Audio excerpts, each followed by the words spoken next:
तो अब इसके साथ साथ पंचतत्व को जानेंगे ही, इसके साथ में हम संस्थान के बारे में जानेंगे और संस्थान को खड़ा करने वाले गुरुवर आचार्य ब्रजमणि जी के बारे में भी जानेंगे। तो सबसे पहले मैं आचार्य ब्रजमणि जी के बारे में बताना चाहूंगा कि आप जब बच्चे बचपन में सपना देखा करते हैं कि डॉक्टर इंजीनियर बनेंगे, तो आप उस टाइम से सपना देखा करते थे कि आप साधु बनना है।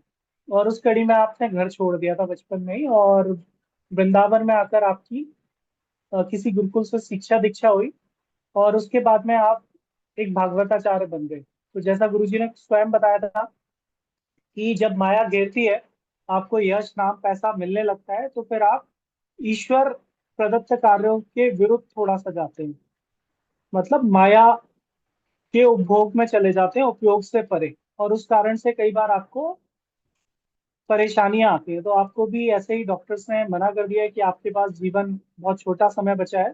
Diabetes, thyroid, insulin dependency, bleeding, piles और भी तमाम बीमारियां हो गई, जिसको डॉक्टर्स ने आपको कैंसर की लास्ट स्टेज तक बोल दिया। और उसके बाद में आपके जीवन में एक संत आए, उन संत के माध्यम से आप ठीक हुए। उन्हीं संत कृपा से आप पंचतत्व माध्यम से ठीक हुए। उन्हीं की प्रेरणा से आज आप पंचतत्व चिकित्सा कर भी रहे हैं और दूसरों को सिखा भी रहे हैं। और इस पूरे कार्यक्रम में आप लगभग पिछले 15-16 सालों से चिकित्सा कर रहे हैं। मनीष भैया आपके पहले शिष्य हैं, और भी कुछ लोग हैं जिनके नाम मैं अभी नहीं ले पा रहा हूँ। तो उनके साथ आपने पंचतत्व को सिखाना शुरू किया, उन सभी लोगों के आग्रह पे। और लगभग 2017 से मैं भी जुड़ा हुआ हूँ गुरुजी से। और 2017 से पहले पंचतत्व आरोग्यम सेवा समिति के नाम से आप चिकित्सा संगठन चलाते थे, जिसको 2021 से पुनः आपने पंचतत्व आरोग्यम सेवा संस्थान के नाम से इस समूह में तब्दील कर दिया है। और अब आगे जानते हैं कि जो पंच तत्व की हम बार बार बात कर रहे हैं, वो पंच तत्व है क्या। और जिस पंच तत्व का जितने भी हमारे वैदिक रेफरेंसेस हैं, वो सभी में हमें जो स्पष्ट मिलता है कि पांच तत्व हैं, पांच तत्व से बने, पांच तत्व से विलीन हो रहे हैं। तो उनका छोटा सा परिचय जान लेते हैं।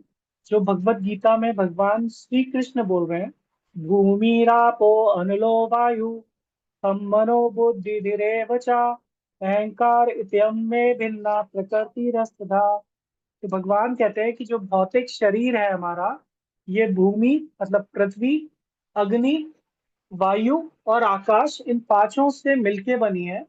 और इसके अतिरिक्त हमारे पास क्या है? मन है, अहंकार है, बुद्धि है, और ये सभी निर्जीव और सजीव में अंतर करते हैं। पंचतत्व से हम भी बने और पंचतत्व से निर्जीव भी बने हुए हैं। इसको लिखो उधर। तो मन, बुद्धि, अहंकार, ये हमें डिफरेंट कर रही है किससे? निर्जीव से। सजीव होने का हमारे अंदर ये गुण दे रही है। तो यहाँ पर हमें समझने वाली बात यह है कि जो मन, बुद्धि, अहंकार है, यही हमारे ऊपर माया का पर्दा डालती है। तो जब हम किसी के प्रति समर्पित हो जाते हैं, तो वही विषय वस्तु हमें अलग प्रभाव देती है जब हम उसमें अपनी बुद्धि और अहंकार लगाने लगे। तो यहाँ पर जो आग्रह है आप सभी से कि मन, बुद्धि और अहंकार से परे होकर इस सेशन को हम अटेंड करेंगे। नेक्स्ट स्लाइड दिया।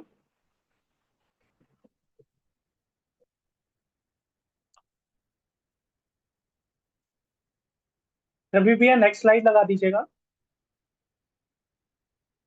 इसी के साथ साथ आप सभी से एक आग्रह रहेगा।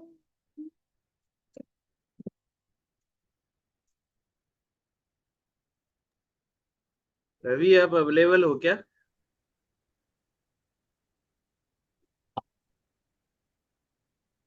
शायद रवि है नहीं। और मेरे पास, मैं गीता की क्लास में जाऊंगा। एक मिनट, मैं शेयर करूं फिर भैया। आपके पास हाँ वैसे शेयर कर भेजी हुई दीजिए। है मैंने। आपके मोबाइल से ज्वाइन कर रखा है क्या आपने? हाँ मैं भी मोबाइल से हूँ भैया। फिर कैसे करेंगे हाँ, मैंने? विमल भैया आप हैं क्या अभी? कोई है जो? शिल्पी दीदी, आप मोबाइल से हो किससे हो?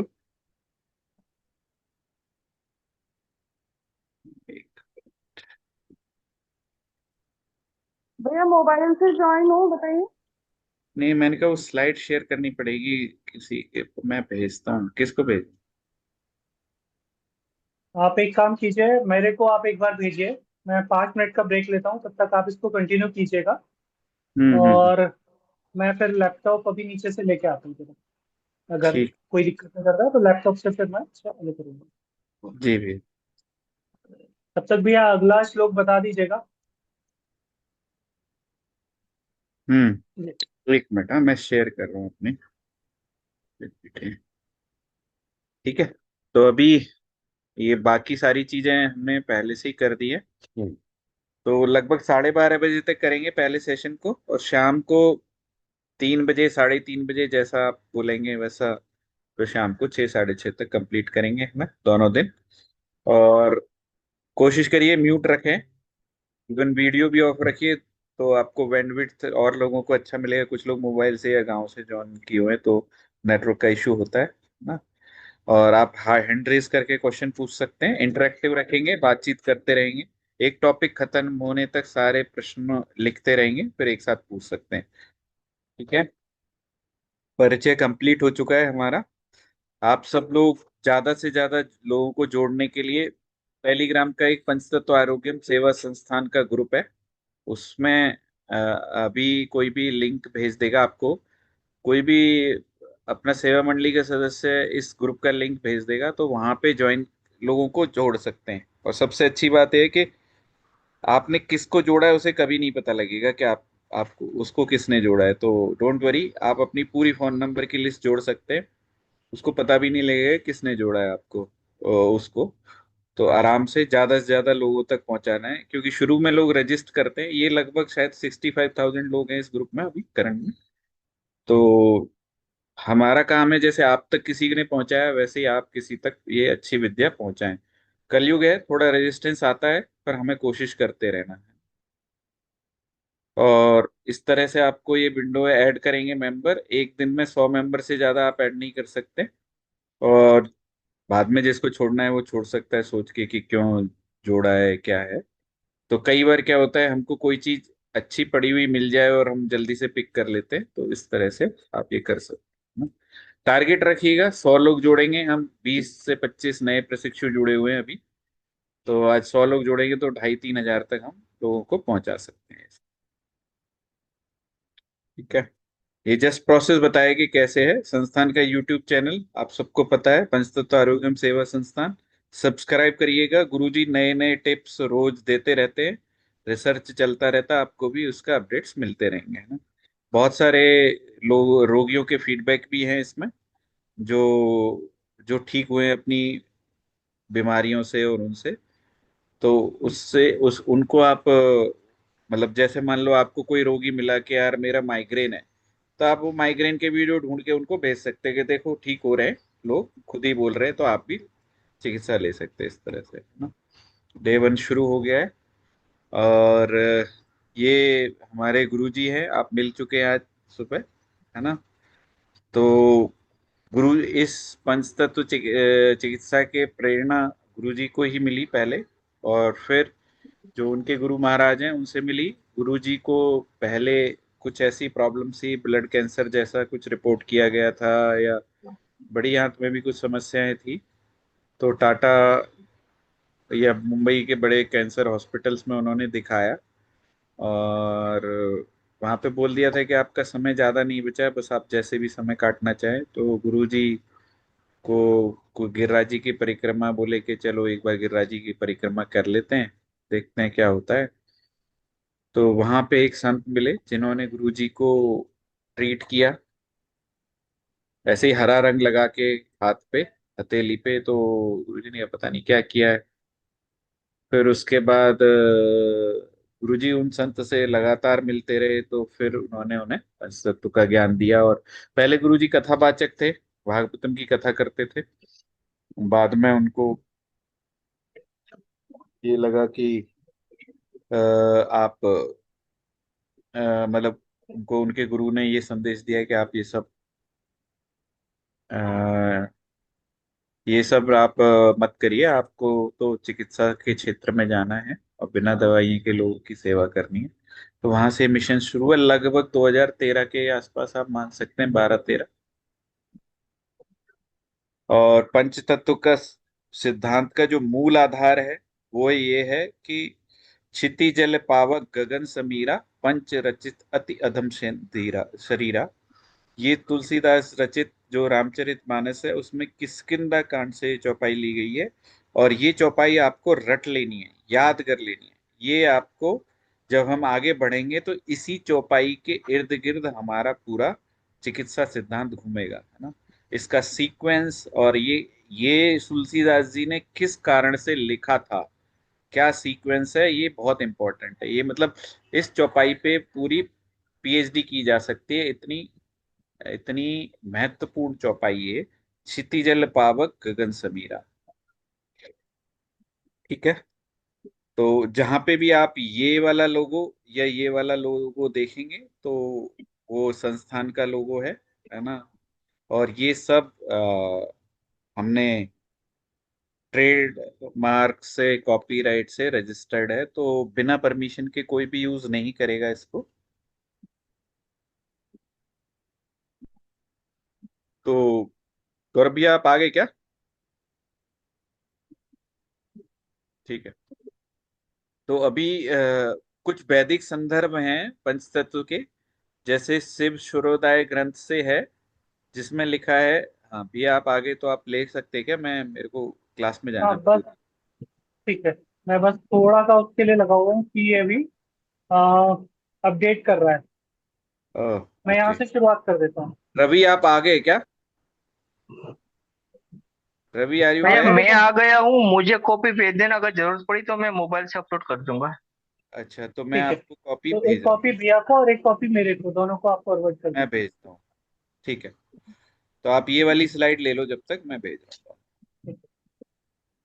तो अभी यहाँ पे हम समझेंगे कि जो पांच तत्व हैं इनको हम दो अलग अलग संदर्भों में समझेंगे।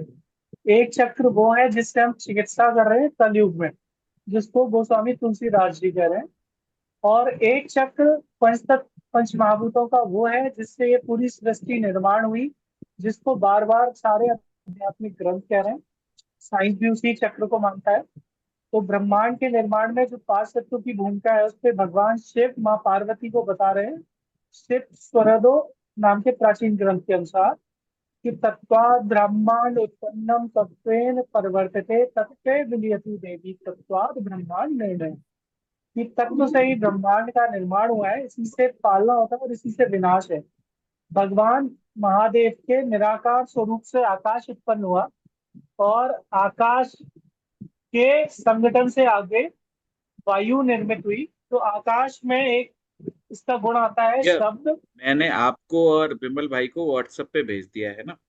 और ठीक ये है, मैं अभी शेयर चल रहा है, बाद में बंद हो जाएगा। ये ठीक है, चलता रहेगा। ठीक है, ठीक है। तो विमल भी आज तो आगे कर पाएंगे, है ना हाँ। जी। और मैं विमल भी भैया तब तक जब कर तक आप दूँ प्रिपेयर कर लो है ना शेयर करने के लिए। जी। जी। तो भगवान शिव से आकाश का निर्माण हुआ, और आकाश का एक अपना गुणधर्म बना ध्वनि, है ना, जिसको हम शब्द बोलेंगे। और उसके बाद में आकाश से जो दूसरा तत्व बना वो बना वायु। तो वायु का अपना एक गुणधर्म आ जाएगा, और वो गुणधर्म है स्पर्श। इसी के साथ में इसी से तीसरा तत्व बनेगा अग्नि। वायु से जब वायु बहुत समय तक रही, और अग्नि में आकाश का गुणधर्म ध्वनि, अग्नि का वायु का गुणधर्म स्पर्श, और अपना स्वयं का रूप आ जाएगा। जब अग्नि बहुत लंबे समय तक रही तो वो ठंडी होकर जल में परिवर्तित हुई। तो जल में एक पांच चौथा गुण जुड़ जाएगा रस का, जो हम स्वाद लेते हैं। और इन चारों से पांचवा तत्व उत्पन्न होगा पृथ्वी। तो इस पृथ्वी में इन चारों के गुण और अपना गंध का स्वरूप आ जाएगा। अब इसी चीज को अथर्ववेद का प्रथम अध्याय का प्रथम सूक्त भी कहता है। ये त्रिसप्ताह पर्यंती विश्वारूपाणी विव्रत वाच स्मृति बलाम तेषाम तन्वो अदत ददाति। जो रजोगुण तमोगुण और सतोगुण तीनों गुण, पृथ्वी जल तेज यानी कि अग्नि वायु और आकाश, तन्मात्रा एवं अहंकार, सात दिव्य पदार्थ वाणी के स्वामी ब्रह्म मुझे इन दिव्य पदार्थों की शक्ति प्रदान करेंगे। तो जितने भी हमारे वैदिक सूत्र, वैदिक ग्रंथ हैं, वो बार बार इन्हीं पांच तत्वों की विवेचना कर रहे हैं। और ये पांच तत्व को अगर हम समझ रहे हैं तो पांच तत्व को सिर्फ इतना ही समझ लें, ये पांच तत्व ईश्वर के बनाए हार्डवेयर और सॉफ्टवेयर हैं, जो ऑटोमेटिक है। कर्म यानी कि हमारे कर्मों के अनुरूप ये हमें फल भी देते हैं, और यही पूरे ब्रह्मांड का पालन कर रहे हैं, और पूरे ब्रह्मांड में से हर चीज का विनाश इन्हीं में वापस हो रहा है। विमल भैया नेक्स्ट स्लाइड लगा दीजिएगा।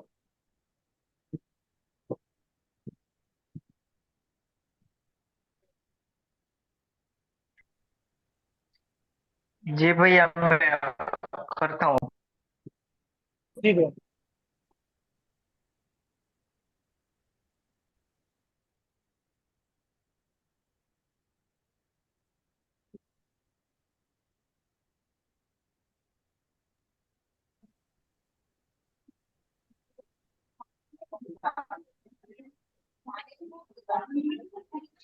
यहाँ तक किसी का कोई प्रश्न या संशय है तो रख सकते हैं, लेकिन इस ओवरलुक को ना केवल आपको समझना है। इसको अगर आप नहीं भी याद करते हैं, नहीं समझते हैं, तो कोई जरूरत नहीं है। ये सिर्फ आपको सिर्फ बताने का दृष्टिकोण इतना है कि जिन पंच तत्वों के बारे में हम जान रहे हैं, उनके अलग अलग दो वैदिक रेफरेंस मिलेंगे। एक चिकित्सा में एक अलग प्रारूप में हम काम कर रहे हैं, और आध्यात्मिक रूप से जो ब्रह्मांड है उसकी चेतना को समझने के लिए एक अलग प्रारूप में समझेंगे। विमल भैया सभी को एक बार नोट भी कर दीजिएगा, शोर आ रहा है पीछे से।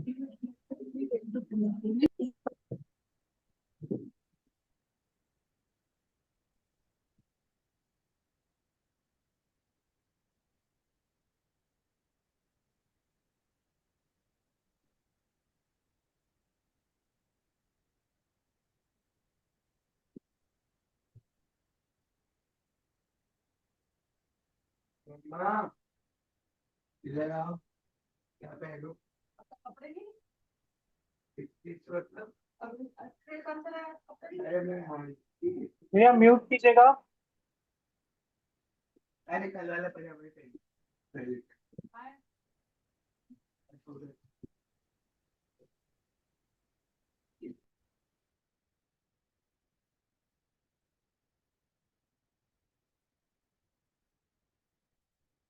कर दिया भैया, सॉरी।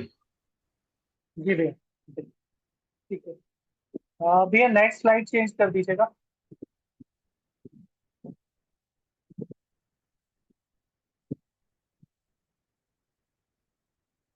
अब पंचतत्व का जो वर्तमान जीवन में महत्व है, इसको समझने के लिए बहुत सारे लोग सांख्य दर्शन का भी अ, अध्ययन करते हैं। और सांख्य दर्शन में भी ये बहुत स्पष्ट रूप से दिखाया गया है पंचतत्व का। लेकिन जब हम कलयुग में मेरे जैसे अधम व्यक्ति की चिकित्सा होगी, तो वो गोस्वामी तुलसीदास जी के अनुसार ही चक्र से होगी। क्योंकि जो चक्र है ब्रह्मांड का, और जिस काल में हम चल रहे हैं, तो वहां पर हमारे गुण धर्मों में भी कुछ परिवर्तन हुए हैं। उस कारण से तो गोस्वामी तुलसीदास जी जो कह रहे हैं, क्षिति जल पावक गगन समीरा। क्षिति माने पृथ्वी, जल, पावक माने अग्नि, और गगन माने आकाश, और समीर माने वायु। तो इस क्रम को हम याद रखेंगे। ये जो सिद्धांत था नैसर्गिक रूप से हमारे सभी पूर्वजों को पता था। लेकिन जो हजारों वर्ष गुलाम रहे महाभारत काल के बाद में, भगवान कृष्ण ने बहुत सारी चीजों को लोप किया, क्योंकि उन्हें मालूम था कि आगे विधर्मियों के पास ये ज्ञान ना जाए और इसका दुरुपयोग ना हो। तो उसलिए उन्होंने बहुत सारे ज्ञान को लोप किया। और हमारे जो आदि ऋषि मुनि थे, उन्होंने इन ज्ञान को परंपराओं के रूप में संरक्षित किया, जिस कारण से अलग अलग जगह आप जब तीज त्योहार के रूपरेखाएं देखते हो, तो वो इसी पंचतत्व से प्रभावित है। तो अभी जो हम इन 2 दिन में समझेंगे कि हमारे आसपास जो भी चीजें हैं, उनको हम पंचतत्व से कैसे पुनः समझ सकते हैं। और आज संस्थान इस पंचतत्व चिकित्सा के माध्यम से मनुष्यों की तो सेवाएं कर ही रहा है, अपितु पशु पक्षी पेड़ पौधों की भी चिकित्सा करने में सक्षम हुआ है, और आप लोग भी ऐसा कर पाएंगे। यहाँ तक किसी का कोई अगर प्रश्न है तो आप लोग कर सकते हैं।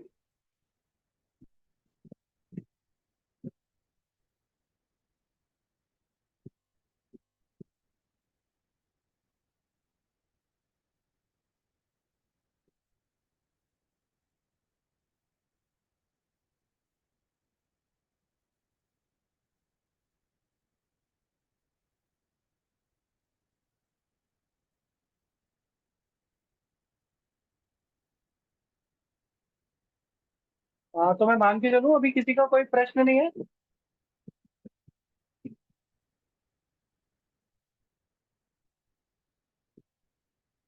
विमल भैया, आप मेरे को भी व्हाट्सअप कर दीजिएगा, तो मैं फिर कोशिश करता हूँ कि मैं लैपटॉप से लगा दूंगा।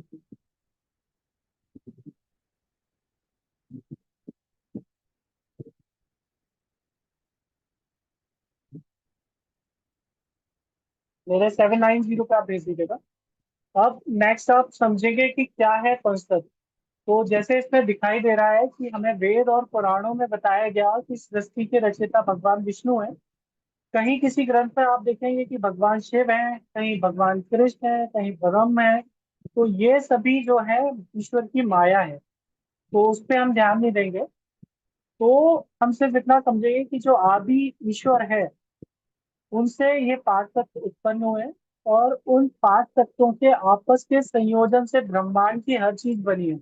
चाहे वो हमारी पृथ्वी हो या सूर्य हो, चाहे चंद्र हो या आकाश हो, या इवन हम भी है। इसी प्रकार से आत्मा और शरीर की उत्पत्ति भी इसी पांच तत्व के द्वारा होती है। तो मृत्यु के उपरांत भगवान कृष्ण जिस गीता जी में बार बार बोल रहे हैं कि ये आत्मा सिर्फ कपड़े के जैसे इस शरीर को बदल रही है, तो ये शरीर पुनः हमें इन्हीं पंच तत्वों के माध्यम से पुनः नए संरचना में मिलता है। और समस्त ब्रह्मांड के सजीव और निर्जीव सभी वस्तुओं का निर्माण इन्हीं पांच तत्वों के द्वारा हो रहा है। बस हमें यहाँ पर इतना ही समझना है कि इनमें सजीवों में मन, बुद्धि, अहंकार ये एक्स्ट्रा है, और जो निर्जीव है उनमें ये चीजें नहीं है। ठीक है, नेक्स्ट स्लाइड लगाइएगा भैया।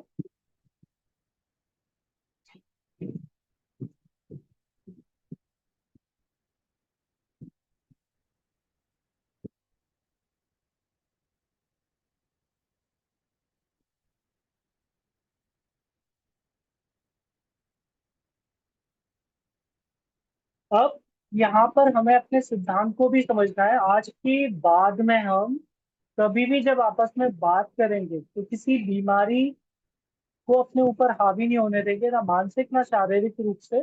और जब भी बीमारी की बात करेंगे तो हमारा सिर्फ दृष्टिकोण इतना ही होगा कि ये जो हमारा शरीर पांच तत्वों से बना है, इसमें इन पांच तत्वों का कोई भी असंतुलन होने से हमें मानसिक या शारीरिक रूप से परेशानियां हो रही हैं।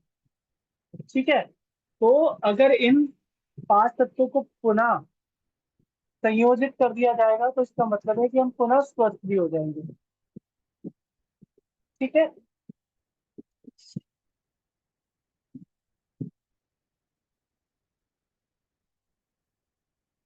जी।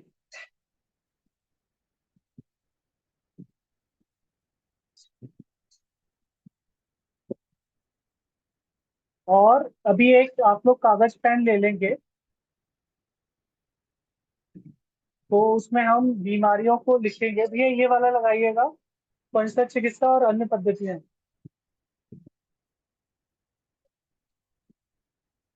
और आज के बाद में हम किसी भी पद्धति की किसी भी मंच पर कोई बुराई नहीं करेंगे। कारण कि जितना हम ऊर्जा किसी की बुराई करने में लगाएं, उससे बेहतर है कि उतना ही समय हम सिर्फ अपनी पद्धति और अपने को समझने में लगाएं, तो उसका हम प्रॉपर लाभ भी उठा पाएंगे। तो जितनी भी पद्धतियां हैं, वो हो सकता है समय के आधार पर फायदा करें या नुकसान करें, लेकिन जब बात आएगी चिकित्सा की, तो उसको समझने के लिए कि कैसे किसी भी पद्धति से नुकसान हो सकता है, उसको समझेंगे। जैसे हम अगर नॉर्मली बात करें कि योग, तो योग बहुत अच्छी पद्धति है हमारे को स्वस्थ करने के लिए। लेकिन जब हम बहुत बीमार होते हैं, बैठने की कंडीशन में भी नहीं है, तो उस टाइम हम अक्षम है इसे करने के लिए। दूसरा, योग के 5 अलग अलग प्राण हैं, जिनको हम जानते हैं प्राण, उदान, व्यान, समान और अपान के नाम से। और इनके फिर 5 अलग उपप्राण हैं, जिनको हम नाग, कूर्म, देवदत्त इन नामों से जानते हैं, कूर्म। और सिर्फ सांस लेने, रोकने या छोड़ने में अगर हमसे त्रुटि हो जाए, तो हम अपान की जगह समान, समान की जगह उदान को इंटर एक्सचेंज कर सकते हैं गलती से, और वो हमारे संस्कार में चला जाता है और उससे होने वाले रोग जल्दी ठीक नहीं होते हैं। तो इसीलिए योग बहुत अच्छी पद्धति है, लेकिन जरा सी त्रुटि हमें बीमार कर सकती है। इसी प्रकार से राजीव भाई ने हमेशा बताया कि हमारी जो रसोई है वो सबसे बड़ा औषधालय है, लेकिन बिना आवश्यकता के या गलत अनुपान लेने पर उसके नुकसान होते हैं। जैसे जीरा बहुत अच्छी औषधि है, हम अपनी सारी सब्जियों में डालते भी हैं, या धनिया है, लेकिन आवश्यकता के बिना कम या ज्यादा मात्रा ये हमें नुकसान दे देती है। इसी प्रकार से एलोपैथी में मान लीजिए कोई भी मेडिसिन हम ले रहे हैं, लेकिन उसके साइड इफेक्ट्स आ ही रहे हैं, तो उस फायदे के साथ साथ हम कहीं ना कहीं नुकसान ले रहे हैं।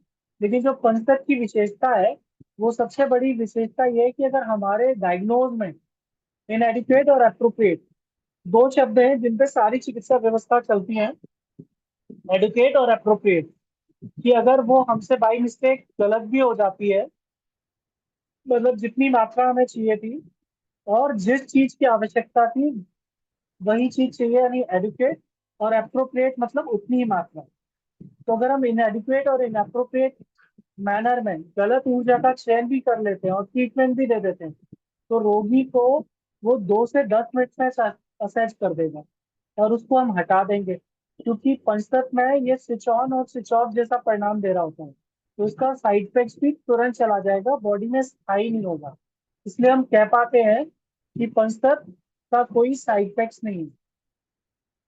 दूसरा, अब आप सभी लोग कागज पेन ले लीजिएगा और नोट कीजिएगा। आप सभी के पास कागज पेन है क्या? कोई एक व्यक्ति सिर्फ बोल दे। जी है।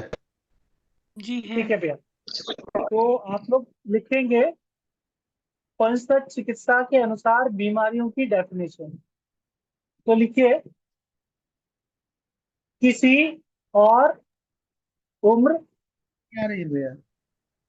आवाज आ रही है क्या? मेरी आवाज कभी कभी कट कट के आ रही है। ठीक है, किसी और उम्र,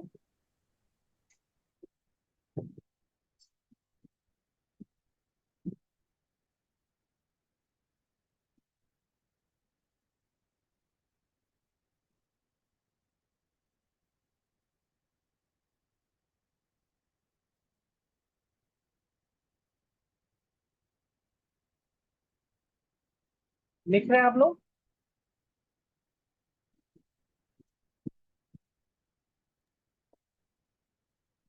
जी भैया लिख लिया। ठीक है, किसी और उम्र के लक्षण किसी और उम्र में आना। जैसे उदाहरण के लिए आप समझेंगे कि आपके घर में कोई भी व्यहारी व्यक्ति आए, एक छोटा बच्चा आ रहा है, एक बुजुर्ग व्यक्ति आ रहा है और एक जवान व्यक्ति आ रहा है, उसमें से कोई भी आपका सामान उठा उठा के फेंके, तो आपको किससे असुविधा होगी? किसको आप नेग्लेक्ट कर पाएंगे, किसको नहीं? बच्चा, छोटा बच्चा है, 1-2 साल का बच्चा, अगर आपके पर्स में हाथ डाल के पैसा भी निकाल ले, तो क्या आप उसको चोर कह पाएंगे? जी नहीं। लेकिन वही वही कि क्रिया, उसकी उम्र के हिसाब से वो हरकत। जी, लेकिन अगर उसी की जगह 14-15 साल का बच्चा, उसी की जगह 20-25 साल का व्यक्ति, उसी की जगह 40 साल का व्यक्ति या 60 प्लस का व्यक्ति अगर ये हरकत करे तो आप उसको छूटते ही बोल देंगे चोर है भैया तू मेरे घर से जा, बोलेंगे ना? क्यों? क्योंकि वो उस उम्र के परे दूसरी उम्र के लक्षण दिखा रहा है। या मान लीजिए जैसे छोटा बच्चा दौड़ भाग करता है, ऐसे ही कोई बड़ा व्यक्ति घर में आके बैठे नहीं और वही हरकत करे जो छोटा बच्चा करता है, तो आप क्या बोलेंगे? ये व्यक्ति तो पागल है, बोलेंगे ना? क्यों बोलेंगे आप? जी, जी। पागल बोले। हाँ, क्यों बोलेंगे? क्योंकि वो अपनी उम्र के परे आपको हरकत कर रहा है। इसी प्रकार से सर्दियों में हम ज्यादा पेशाब जाते हैं, गर्मियों में? सर्दियों में सर्दियों में हम कम पानी पीते हैं, ज्यादा पेशाब जाते हैं। गर्मियों में हम ज्यादा पेशाब करते हैं और कम पानी पी रहे होते हैं, ऐसे ही होता है ना? गर्मी में जी, ज्यादा पानी पीने सर्दियों पे भी हाँ कम पेशाब जा रहे होते हैं, और में सर्दियों में कम पानी पी के भी ज्यादा पेशाब जा रहे होते हैं। जी। तो उसका कारण सिर्फ इतना है कि जो सर्दी के मौसम के लक्षण थे जब वो गर्मी में दिखाई देंगे तो हम उसको बीमार मान लेते हैं। और अगर मुझे गर्मियों में बार बार बहुत ज्यादा यूरिन आए, बहुत ज्यादा पेशाब आए, तो मैं डॉक्टर के पास जाते ही छूटते क्या बोलूंगा? डॉक्टर साहब मुझे आप चेक करो, मुझे प्रोस्टेट तो नहीं बढ़ रहा, मुझे डायबिटीज तो नहीं बढ़ रही, क्यों इस तरह से मुझे हो रहा है? लेकिन ये सेम शिकायत अगर मैं सर्दियों में कहूँ तो डॉक्टर साहब भी बोल देंगे कि ये आपको सिर्फ सर्दी का असर लग गया है, कोई बीमारी नहीं। अनुभव किया है किसी ने कभी क्या?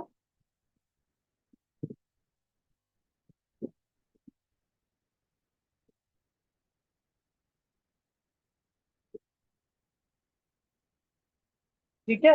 इसी प्रकार से तो यहाँ पे अब लिखेंगे किसी और मौसम के लक्षण किसी और मौसम में स्थायी हो जाना, है ना?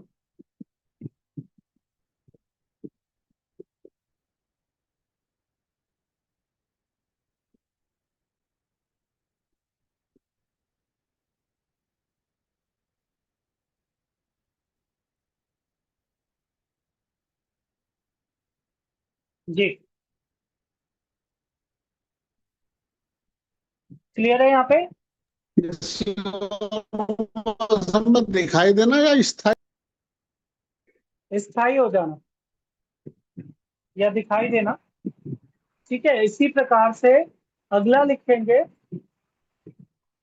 किसी और स्थान परिवर्तन से, मतलब जलवायु लिख देंगे ब्रैकेट में, किसी और जलवायु के लक्षण किसी और जलवायु में दिखाई देना या स्थायी हो जाना, क्या है ये? बीमारी।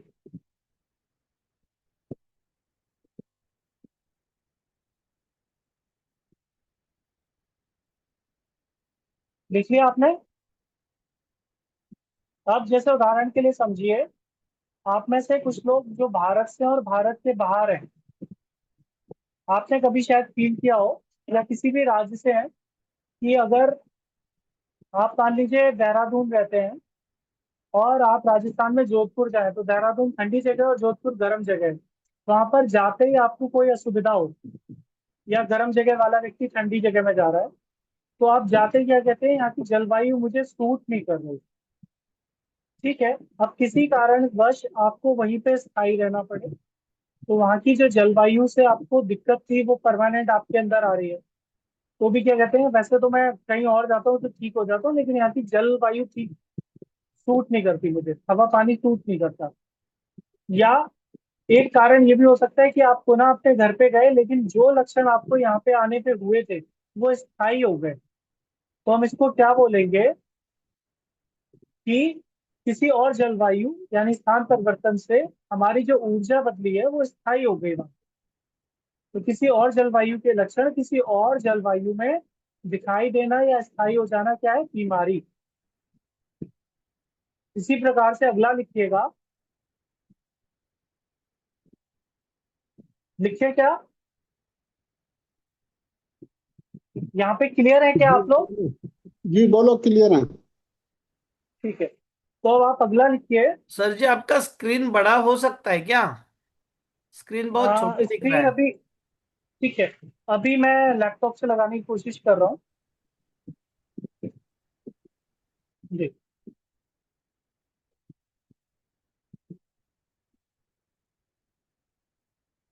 तो साथ ही आप लिखिए अभी कि किसी परिस्थिति के अनुसार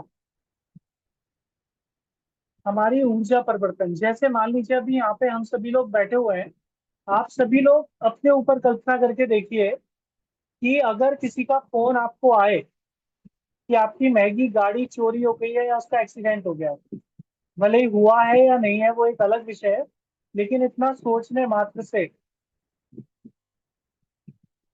आपको तुरंत एक प्रेशर फील होता है, जैसे कि आपको बड़े घर जाना है ना, लैट्रिन आ रही है एकदम से, जिसको बोलते हैं ना प्रेशर छूट जाना, सिर्फ इतना सोचने मात्र से। क्यों? क्योंकि सिर्फ उस भाव और विचार का प्रभाव आपकी बड़ी आंत पे गया, तो उससे आपको 10 जैसी फीलिंग आ गई, है ना, सिर्फ सुना सुनते ही। ठीक, अब ये कंडीशन अगर आपके अंदर स्थायी हो जाए तो जो घटना परिस्थिति घटी थी वो स्थायी हो गई आपके अंदर। इसी प्रकार से अभी इसकी जगह आप ये सोचिए कि आपका जीवन जिस व्यक्ति पे टिका हुआ है, उस व्यक्ति के साथ कोई दुर्घटना हो गई, वो अब आपके साथ नहीं है शेष जीवन में। सिर्फ इस विचार के करने मात्र से बहुत सारे लोगों ने फील भी किया होगा कि ऐसी परिस्थिति में लोग बेहोश हो जाते हैं या कोमा जैसी स्थिति में चले जाते हैं, और उनको लोग जबरदस्ती रुलाने की कोशिश करते हैं। तो मतलब ये था कि इस परिस्थिति में जो आघात लगा उसके आकाश ऊर्जा में उसके लंग्स पे लगा, तो उसका लंग्स हाइपर हुआ, उसकी वजह से वो कोमा जैसी स्थिति में चला गया। अब वो टेम्परेरी गया तो कोई दिक्कत नहीं थी, बीमारी नहीं था। लेकिन अगर वो स्थायी हो गया तो वो बीमारी बन गई। ठीक है, तो एक तो ये परिभाषा हमने इसको नोट किया। इसके अलावा एक परिभाषा और नोट कीजिए, किसी भी कार्य को सोचने और करने में जितना समय लगना चाहिए उससे कम या उससे ज्यादा यदि लग रहा है तो हम बीमार हैं।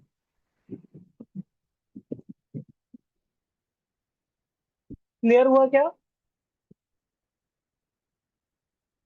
एक बार दोबारा बताना सर। किसी भी कार्य को करने में जितना समय लगता है उस समय से कम या ज्यादा समय लगना का मतलब है कि हम बीमार हैं।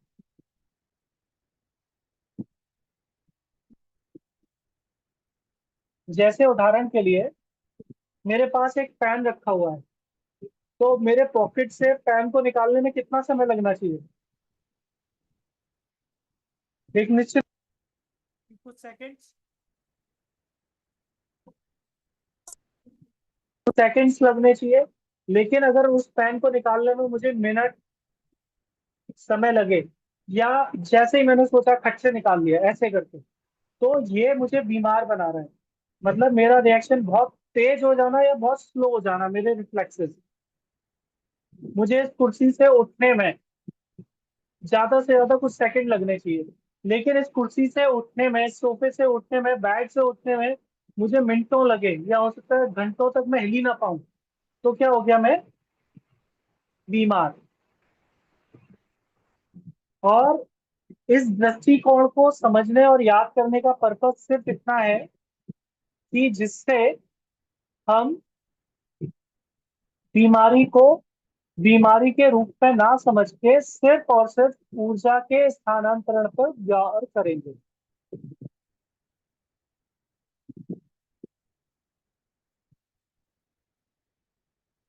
ठीक है एक बार फिर से बोलें भैया। जी। किसी भी कार्य को करने में जितना समय लगना चाहिए, अगर उससे बहुत ज्यादा समय लग रहा है तो इसका मतलब हम बीमार हैं।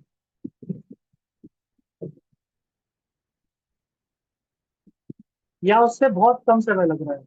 अगर मुझे आपको भाई साहब बोलने में जितने सेकंड्स लगने चाहिए और मैं तुरंत बोलूँ भाई साहब, खाना खा ले, ठीक है, और मैं बोल रहा हूँ भाई साहब,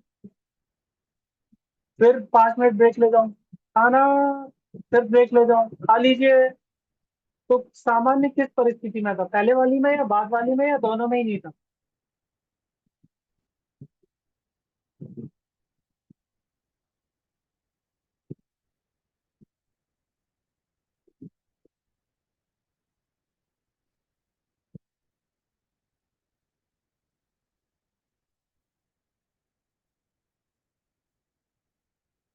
क्लियर हुआ क्या? हाँ जी सर, मुझे मैं तो किसी ना का भी। 2-3 ਵਾਰ ਦੱਸ ਦਿਆ ਕਰੋ, ਕਿਉਂਕਿ ਮੈਨੂੰ ਹਿੰਦੀ ਘੱਟ ਆਉਂਦੀ ਤੇ ਮੈਂ ਤੁਹਾਡੀ ਇਹੀ ਚੀਜ਼ ਪੰਜਾਬੀ 'ਚ ਲਿਖਦਾ ਜੀ। ਮੈਨੂੰ ਥੋੜਾ ਟਾਈਮ ਲੱਗ ਜਾਂਦਾ जी ਇਹ ਕਰਕੇ। ठीक है, ठीक है ना।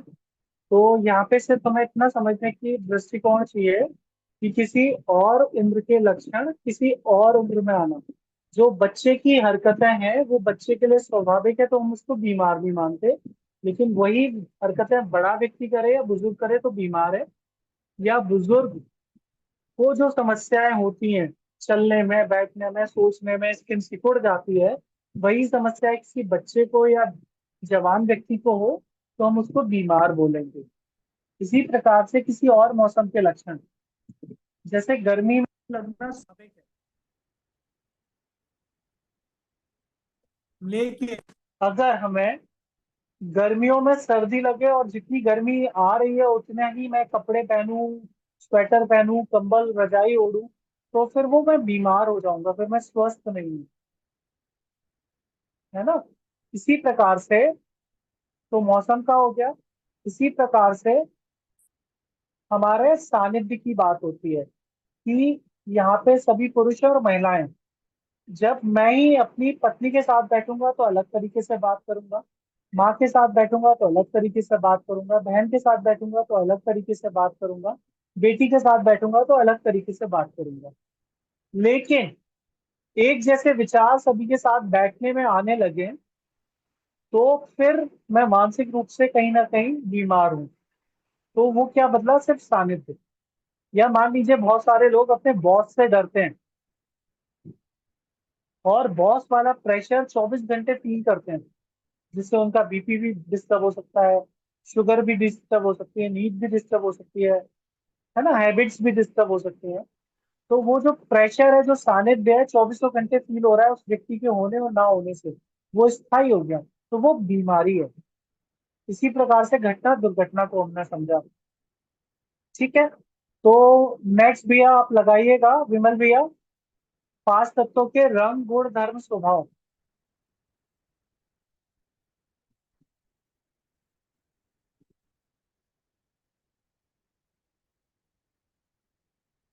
प्रज्ञा दीदी, क्या समझ पा रहे हैं या परेशानी लग रही है? नहीं भैया, काफी क्लियर है। ठीक है। किसी का भी अगर कोई प्रश्न हो, किसी भी भाई या बहन का, तो कीजिएगा। हर सेशन के साथ जो प्रश्न होंगे उनको हम कंप्लीट करते चलेंगे।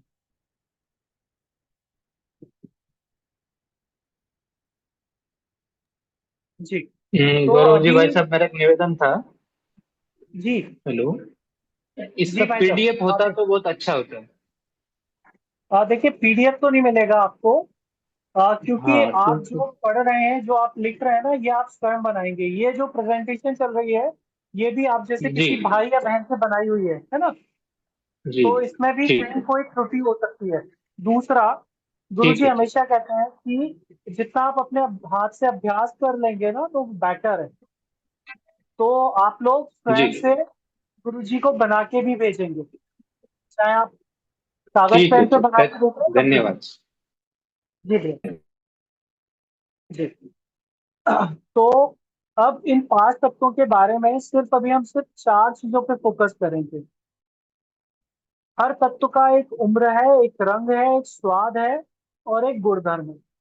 तो पहली बार में सिर्फ हम इन 4 ही चीजों पे विस्तार से सुनेंगे और समझेंगे, जिससे हमें रटना ना पड़े। फिर ब्रेक के बाद में, भोजन काल के बाद में जो हम पढ़ेंगे वो उसके आगे की चीजें होंगी। तो जीवन में सबसे पहले जो हमने उम्र को रखा है, हमारे आदि ऋषि मुनियों ने वो वायु को रखा है। तो वायु की एक उम्र रखी है 0 से 12 वर्ष। जीवन की शुरुआत हम कहाँ से रखेंगे? जब बच्चे का जन्म होता है,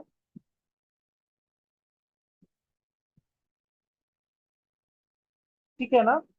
तो उम्र रखी हमने 0 से 12 वर्ष। अब प्रकृति में हमें वायु कहाँ से प्राप्त होती है? आप लोग आंख बंद कीजिए और कोई एक व्यक्ति मुझे बताइए कहाँ से फील कर रहे हैं कि प्रकृति में आपको हवा मिल रही है।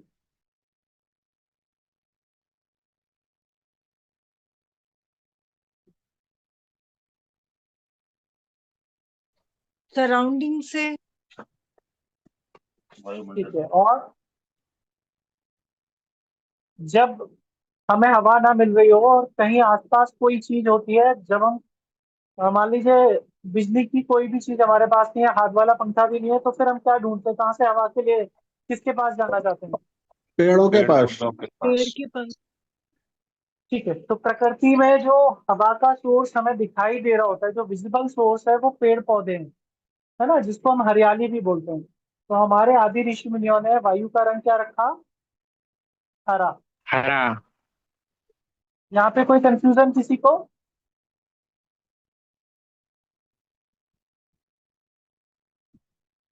ठीक है। दूसरा, वायु जो चलती है तो कैसी होती है? चंचल होती है ना। कभी बहुत तेज चल रही है, कभी धीमी चल रही है, कभी महसूस ही नहीं हो रही तो पसीना आ रहा है, कभी इतनी तेज चल रही है कि जिसको हम आंधी और तूफान बोल देते हैं। ठीक है। इसी प्रकार से 6 स्वाद हैं आयुर्वेद के अनुसार: मीठा, तीखा, चटपटा, कसैला, खट्टा। है ना। तो इनमें कौन सा ऐसा स्वाद है जिसको खाने से आपकी पूरी बॉडी में चंचलता आ जाती है, पूरी बॉडी में एक सिरन है? विमल भैया स्लाइड हट गई है, खट्टा। स्लाइड चेंज कर दीजिएगा। जी, बिल्कुल। क्योंकि जब हम खट्टा अपनी कैपेसिटी से ज्यादा खाते हैं तो एड़ी से लेके चोटी तक पूरी बॉडी में एक सिरन होती है ना। और ये किसी और स्वाद में नहीं आती। तो ये जो चंचलता हमें मिली, इस कारण से हमारे आदि ऋषि मुनियों ने इसका स्वाद खट्टा कर दिया। क्लियर है? विमल भैया आप हैं क्या अभी? भैया आप शेयर कर पाएंगे? मुझे नहीं भैया, मैं अभी कॉल आ रही है ना, तो हाँ, डिस्टर्ब हो जा रहा हूँ। अच्छा। बेटी ने ना मेरे से शायद मैं पीडीएफ हटा दिया है। मैं फोटो से तो शेयर करता हूँ, चलो। ठीक है भैया। जी। सर आप एक बार इसको लैपटॉप पर चलवा लें, इसके लिए कोई बात नहीं, हम 2 मिनट रुक जाते हैं। प्रज्ञा दीदी आपके पास इस टाइम पे लैपटॉप है या किसी और के पास? लैपटॉप तो है भैया, लेकिन मेरे पास तो स्लाइड्स नहीं है। नहीं तो स्लाइड्स मैं फिर आपको अभी व्हाट्सअप कर रहा हूँ। ठीक है, आप करिए, मैं लैपटॉप ऑन करती हूँ। जी।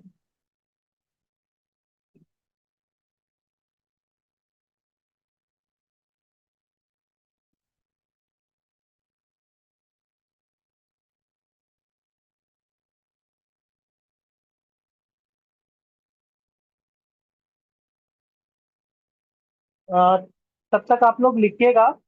आपने रंग लिख लिया, उम्र लिख ली और स्वाद लिख लिया। यहाँ पे किसी को भी समझने में कोई परेशानी हो रही है क्या?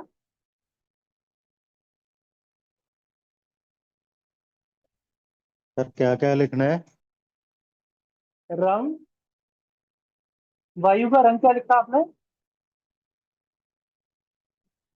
हरा। हरा। ठीक है। स्वाद, स्वाद खट्टा है। खट्टा। जी। उम्र, 0 से 12। 0 से 12 लिखी है ना। अब इसी के साथ में अब गुणधर्म की और बात करते हैं। जो छोटा बच्चा होता है वो कैसा होता है? चंचल होता है, एक जगह बैठ नहीं सकता, गतिशील होता है ना, एक जगह रुकेगा नहीं, दौड़ता भागता रहता है। इसी प्रकार से और क्या करता है छोटा बच्चा? एक जिद पूरी कीजिए तो दूसरी जिद की फरमाइश कर देता है। मतलब उसका मन नहीं भरता एक चीज से ना कुछ चाहिए उसको। तो ये जो गुणधर्म है जो छोटे बच्चे के होते हैं, वो किस में आ गए? वायु ऊर्जा के गुणधर्म में। यहाँ पे किसी को कोई संशय, कोई परेशानी है क्या?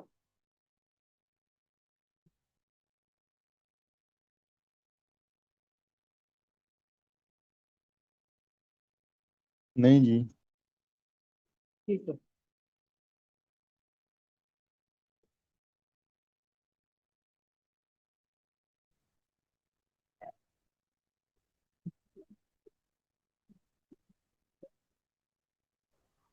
गौरव भैया। जी दीदी। हाँ, अभी मैं ये कह रही थी कि आप पांचों तत्व ना कंप्लीट कर लीजिए, फिर एक साथ लेते हैं प्रश्न। ठीक है दीदी। ठीक। क्योंकि आधा घंटा है अभी अपने पास, उसके बाद प्रश्न ले लेंगे। हाँ जी, आधे घंटे में मैं इसको क्लियर कर लूंगा। बस वेट कर रहा हूँ दीदी। लैपटॉप से तो मुझे वो चालू करना है हो। कि लैपटॉप में ऑन करूँ? आप कर लीजिए, वैसे मैंने हाँ दीदी मैं को कर भेजा है। नहीं मैं ठीक है। कर जी मैंने लैपटॉप तो ऑन कर दिया है। मैं बस कनेक्ट कर रही हूँ व्हाट्सएप की डाउनलोड करके। ठीक है। ठीक है। शिल्पी दीदी, प्रज्ञा दीदी ने कर लिया है। विमल भैया, एक बार आप प्रज्ञा दीदी को दे दीजिएगा। ठीक है, नेक्स्ट अभी चलते हैं फिर हम नेक्स्ट ऊर्जा पे। यहाँ पे वायु का किसी के मन में कोई प्रश्न है क्या? वायु को लेके रंग, स्वाद, गुणधर्म और उम्र क्लियर हो गई ना? उम्र 0 से 12 वर्ष। स्वाद हरा की खट्टा? स्वाद खट्टा, रंग हरा, और गुणधर्म में आ गया मेल, चंचलता, गतिशीलता। जैसे छोटा बच्चा एक जगह नहीं बैठ सकता, ऐसी वायु भी नहीं रुक सकती प्रकृति में। इसमें किसी को कोई संशय तो नहीं है?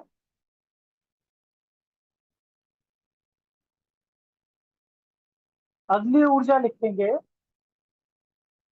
अग्नि। अग्नि के दो पार्ट हो जाएंगे, एक अग्नि और एक प्रचंड अग्नि। तो अग्नि की उम्र लिखिए।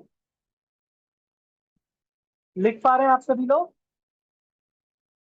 अग्नि की उम्र लिखिए। जी 12 से 24 वर्ष। रंग लिखिएगा लाल। एक सेकंड गौरव भैया, वो मुझे जी टेलीग्राम पे दीदी। भेजिए आप। दीदी मैं व्हाट्सएप पे भेजता हूँ, एक सेकंड। व्हाट्सएप पता नहीं क्यों खुलेगा कि नहीं। बहरहाल आप, अच्छा चलो मैं विमल भैया से बोलती हूँ। विमल भैया ठीक है। आप हो तो मुझे टेलीग्राम कर दीजिए।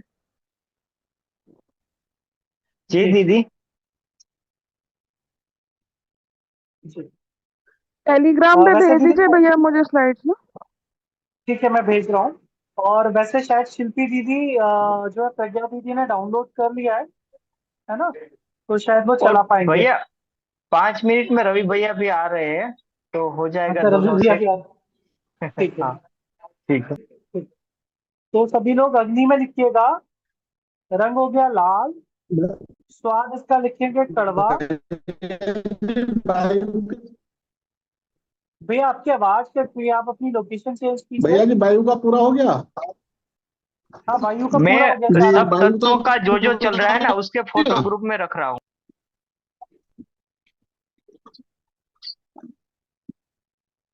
नहीं, जैसे अभी आपने वायु की आयु बताई 0 से 12।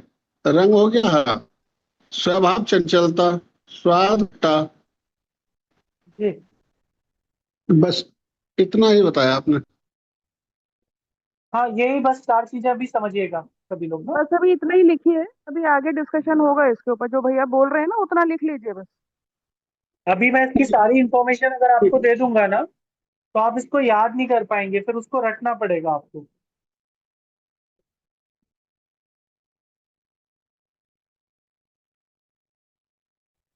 भैया मैं शेयर करना स्टार्ट करूँ? जी दीदी, कर दीजिए। आप अग्नि का चार्ट लगा दीजिएगा।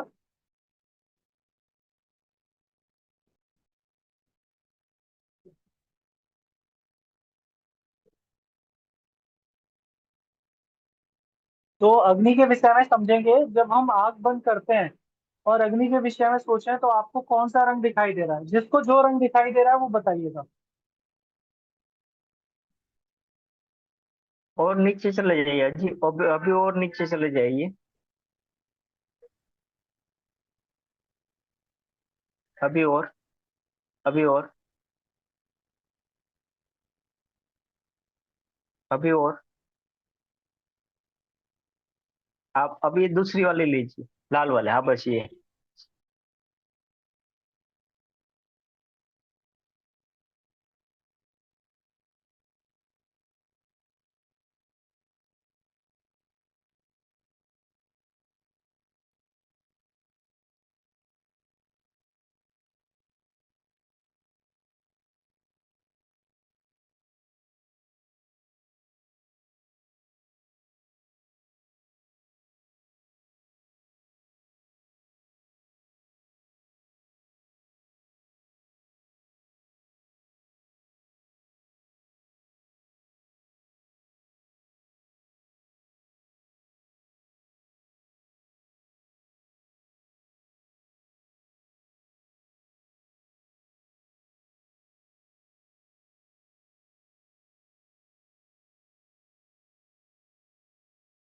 तो ये आप म्यूट हो गए कि क्या है आप?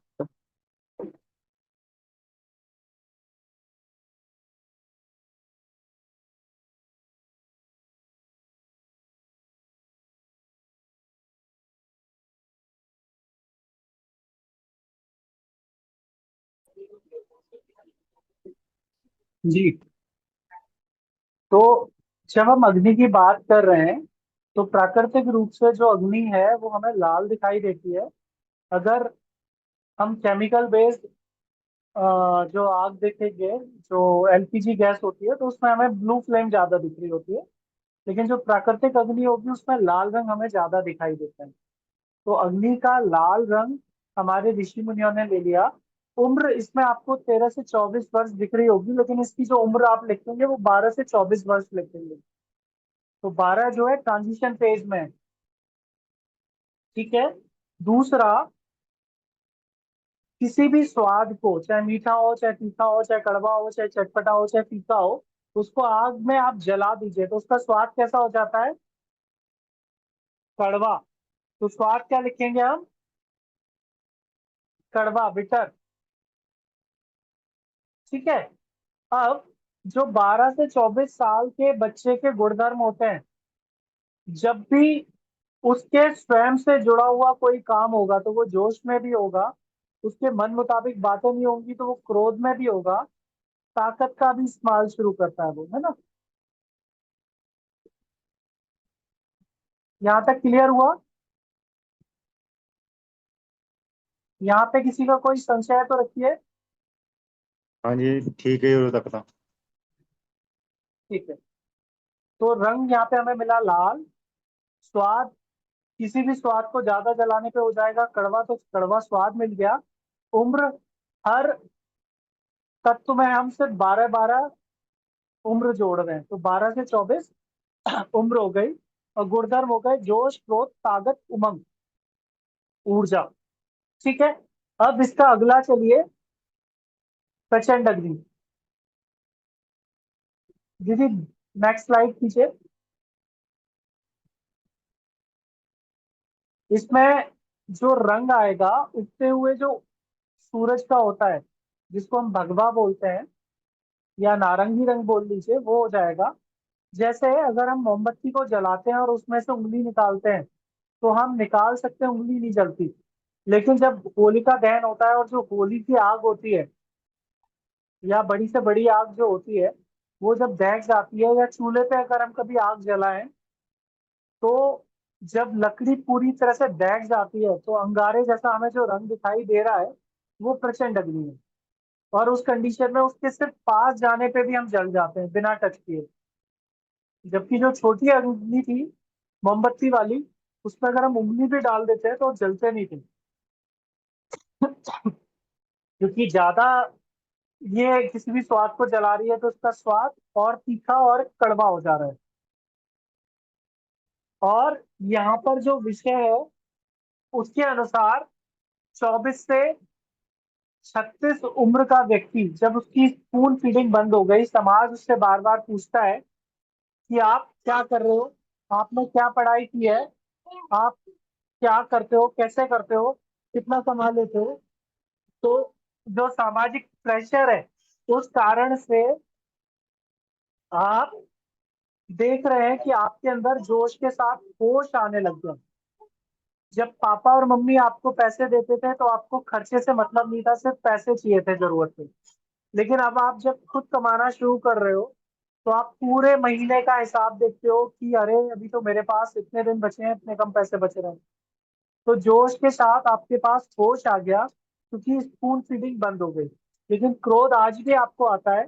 पहले क्या था, जो 12 से 24 की उम्र थी, दोस्त की लड़ाई हुई, दोस्त ने कहा कि मेरी लड़ाई हो गई, चल उसको चौराहे पे देखेंगे। तो आप चले जाते थे दोस्त की लड़ाई में लड़ने के लिए। लेकिन अभी क्या है, जोश के साथ होश आने पे आपको भले ही क्रोध आ रहा है, पर आप देखोगे पुलिस केस तो नहीं हो जाएगा।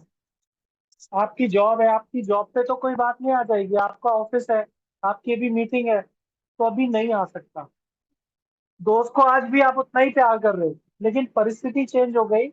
आपने होश का उपयोग करना शुरू कर दिया, परिणाम की चिंता कर रहे हो, तो आप उस दोस्त को मना करने लगे। ठीक है, मतलब आपका गुस्सा कब ऑन करना है कब ऑफ करना है ये अब आपको पता है। एक विशेष चीज आप समझिए, 12 से 24 और 24 से 36 अग्नि और प्रचंड अग्नि की उम्र में आपको ये अग्नि चाहिए, तो आप अपने बहुत घनिष्ठ मित्रों से कैसे बोलते हो? तू तड़ाक या आप बहुत अच्छे से बोलते हो?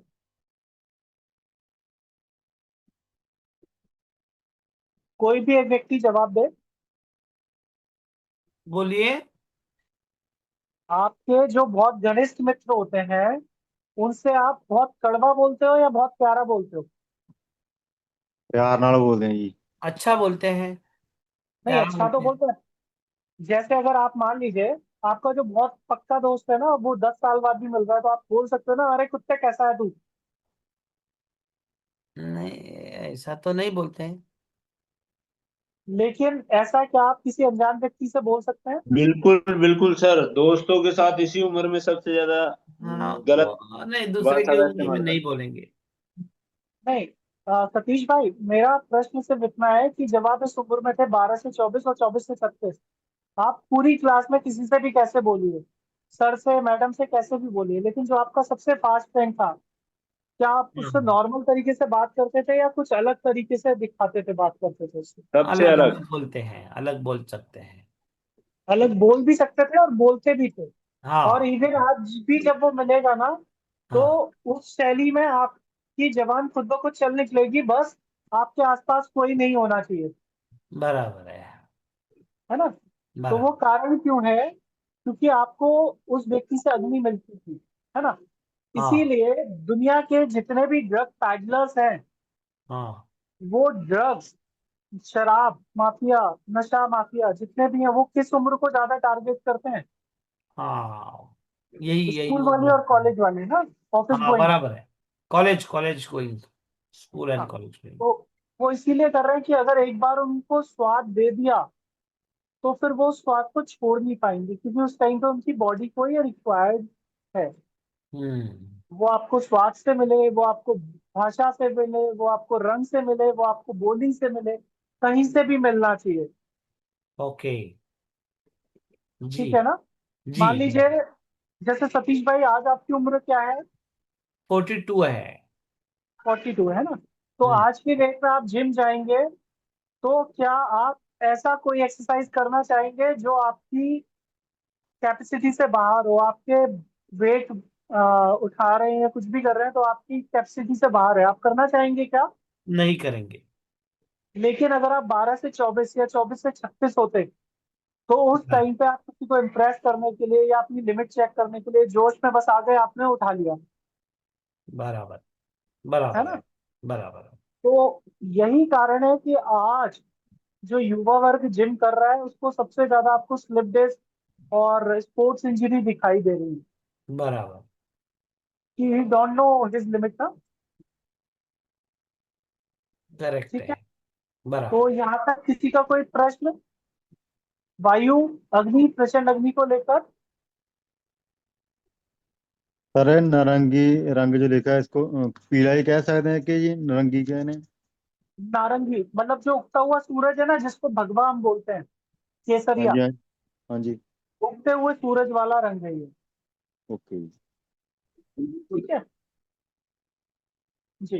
भैया जी, इसमें एक और हम पूछना चाहते हैं, जैसे आपने पहले अग्नि बताया था लाल कलर का, और ये प्रचंड अग्नि आ गई पीले कलर की, फिर दोनों में अंतर कैसे पीला पहचानेंगे नहीं, हम? नारंगी, पीला नहीं है, नारंगी है। नहीं, मैं नारंगी वही बात कर रहा हूँ, नारंगी। हाँ, और एक हाँ, लाल भी था, तो था अग्नि का ना, हाँ। दोनों जी का जी अंतर। जी जी। आप ये बताइए, आपने कभी कोयले से आग जलाई है? हाँ जी। कोयले से कभी आग जलाई है आपने? किससे कोयले सर? से, लकड़ी से, कोयले से या लकड़ी से कभी आपने आग जलाई है चूल्हे में? हाँ जी, हाँ हाँ जी, हाँ जी, जलाई है। तो शुरुआत में जो आग दिखाई देती होती है वो किस रंग की होती है? अच्छा, शुरू में पीली दिखाई देती है, ठीक है जी। शुरू में लाल दिखती है, और जब वो बिल्कुल अपने प्रचंड पे आ जाती है ना, तो एक टाइम होता है कि लकड़ी में आग नहीं दिख रही, पर वो लकड़ी पूरी आग जैसी दिख रही है, भगवे रंग में ना। हाँ जी। जिस टाइम पे उसमें आग थी, लपट उठ रही थी, तो आप उसको टच कर ले रहे थे, और जब वो लकड़ी भी पूरी आग की तरह से दहक रही है तो क्या आप उसको टच कर सकते हो? नहीं। टच करते ही आपको छाले डाल देगी ना। तो बस वो वही हाँ। कारण है कि वो प्रचंड अग्नि में कन्वर्ट हो गई। क्लियर हो गया? प्रचंड अग्नि मतलब अग्नि बढ़ गई। हाँ, अग्नि बढ़ गई। ठीक है। जी जी, ठीक है। दीदी नेक्स्ट लगाइएगा पृथ्वी पर। यहाँ तक किसी भी साथी का कोई प्रश्न हो तो कर सकते हैं। ठीक है। अब पृथ्वी पे चलते हैं। अब उम्र फिर से 12 वर्ष जोड़ेंगे। तो यहाँ पे उम्र गलत लिखी हुई है, आप लोग लिखेंगे 36 से 48 वर्ष। क्या लिखेंगे?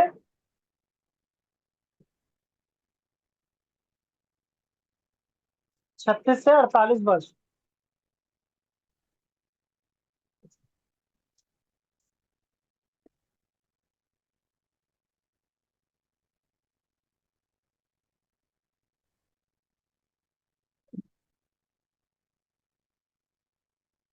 लिख लिया? अब यहाँ पर रंग लिखेंगे पीला, येलो। जो भी लोग बाहर से हैं, आप लोगों को हिंदी में कोई दिक्कत तो नहीं हो रही है कि इंग्लिश का उपयोग करना है, या किसी अन्य प्रांत से हो तो? पृथ्वी का रंग लिखेंगे पीला, उम्र लिखेंगे 36 से 48 वर्ष, स्वाद लिखेंगे मीठा, स्वीट। क्लियर है? हाँ जी। जी हाँ, अब जी हाँ, बराबर है। अब हमारी प्रकृति में, हमारी संस्कृति में माँ की उपमा किस किस को दी गई है?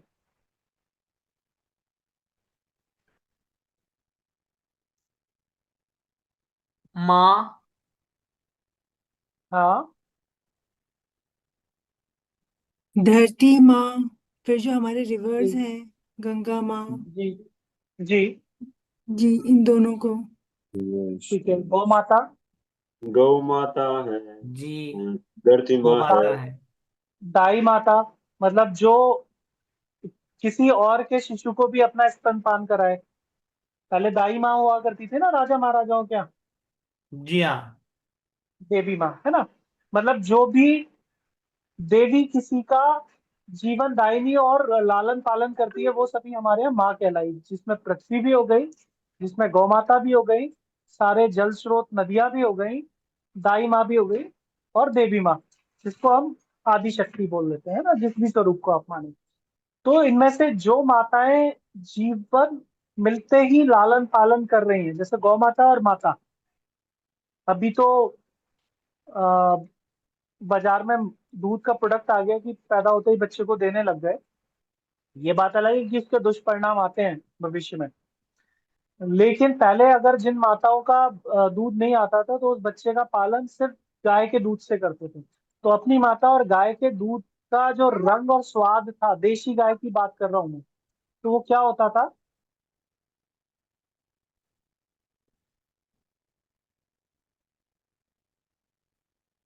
सफेद, सफेद, पांढरा।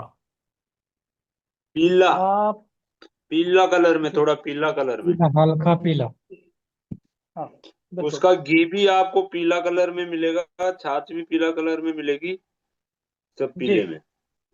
जी बिल्कुल, ठीक है। इसी प्रकार से अपनी जो माँ है उसका जो दूध होता है वो किस कलर का होता है? वो भी थोड़ा पीला लिए हुए होता है। पीलापन जैसे लिए होता बारिश, है। बारिश की मिट्टी होती है ना एक तरीके से, या बारिश के जी बाद की जो मिट्टी होती है उसका कलर जो होता है ना, वैसा कलर रहेगा उसका। ठीक है। मतलब क्रीम मान लें, पीलापन मान लें, तो हमारे आदि ऋषि जी। मुनियों ने इसका रंग रखा पीला। दूसरा, पूरे पृथ्वी पे बहुत अलग अलग तरह की मिट्टी है। आपको लाल, नीली, काली, पीली, मटमैली, भूरी, ब्राउन, हर तरह की मिट्टी दिखती है। लेकिन जब इसका आप एवरेज निकालेंगे तो सबसे ज्यादा हमारे इस पृथ्वी मंडल पर पीली मिट्टी है। ठीक है। तो वहां से भी आदि ऋषि मुनियों ने इसका रंग पीला लिया। जो बार बार बात आ रही थी कि गाय का दूध, अपनी माता का दूध कैसा स्वाद लगता है बिना चीनी मिलाए भी? मीठा मिलेगा, मीठा। मीठा। तो वहां से भी आदि ऋषि मुनियों ने इसका स्वाद लिया मीठा। इसके अलावा एक उदाहरण से समझते हैं कि पृथ्वी के अंदर बहुत सारे जीव जंतु रहते हैं, और जब वो आपकी किचन में निकलते हैं, खासकर बारिश के दिनों में, और आपको तो आपके डिब्बे में ढूंढना पड़ता है कि किस पे चिट लगी है, कि किस में चीनी या किस में मीठा है। लेकिन जब भी आप खोलोगे तो वो सबसे पहले किस में निकलते हैं? मीठे पे। मीठे पे। पृथ्वी के अंदर रहने वाले जीवों को भी प्राथमिक जो स्वाद पसंद है वो कौन सा है? मीठा। मीठा। ठीक है, तो स्वाद यहाँ से मिल गया, रंग हमें यहाँ पे क्लियर हो गया, उम्र हमने 12 वर्ष जोड़ी थी तो 36 से 48 मिल गई। अब इस उम्र में आप अपने आप को, स्वयं को सोचें और पृथ्वी को सोचें। पृथ्वी को कैसे मानते हैं हम? सहनशील है, धैर्य, क्षमाशील है, क्षमाशील है, धैर्यशील है, और दर्द है। हर व्यक्ति को आश्रय देती है, चाहे वो पापी हो या पुण्यात्मा हो, है ना। इसी प्रकार से 0 से 12 वर्ष में हम कुछ और थे, 12 से 24 में कुछ और थे, 24 से 36 में कुछ और थे, अब 36 से 48 में कुछ और होंगे। आप में से जो लोग इस उम्र में आ गए हैं, क्या आप पहले के कंपैरेटिवली आपके अंदर कुछ धैर्य आना शुरू हुआ है? जी जी आप गुरु जी पहले भाई से साहब। कुछ क्षमाशील हुए हैं, कुछ सहनशील हुए हैं? बराबर है। बिल्कुल। क्या क्या आप पहले के कंपैरेटिवली अब आपके अंदर स्थायित्व है, जड़त्व है? मतलब आप जिन माता पिता से बोलते थे, आपने इतनी रिश्तेदारी बना ली है कि आज उस मामा के यहाँ, आज इन चाचा के यहाँ, आज इन दादा के यहाँ।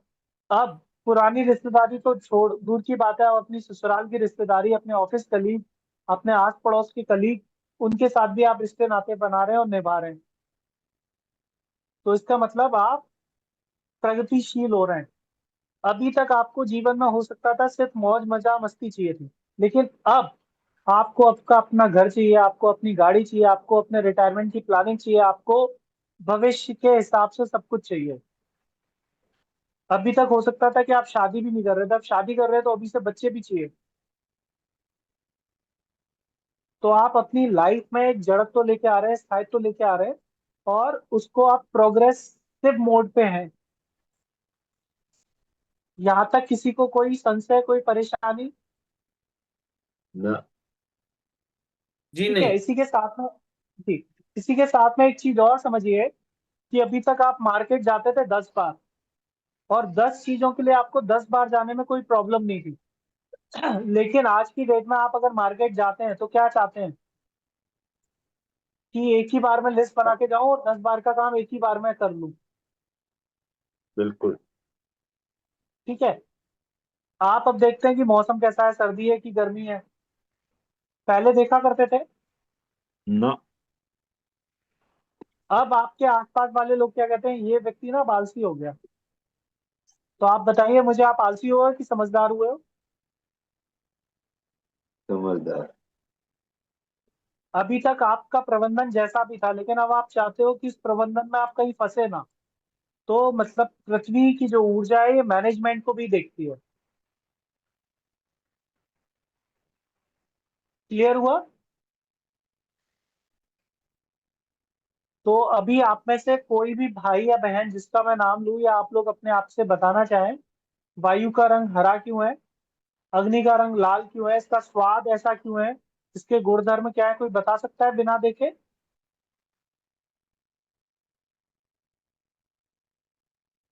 जी मैं बता कोई भी सकता है? हूँ।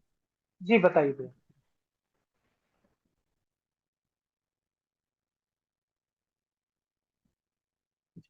जी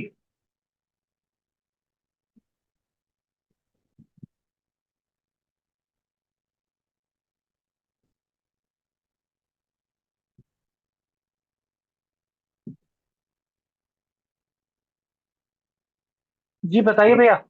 मैं बताऊं?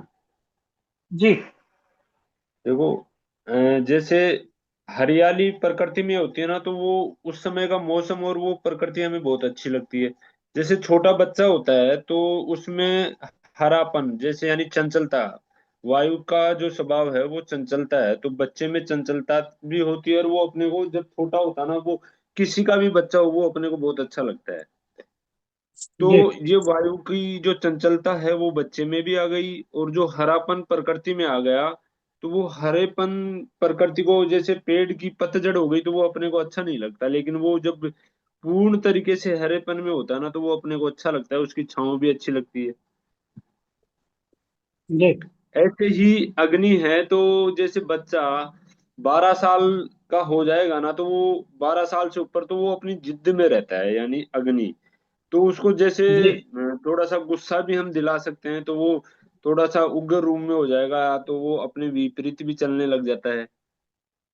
तो ये जी उसका उम्र के हिसाब से स्वाभाविक है।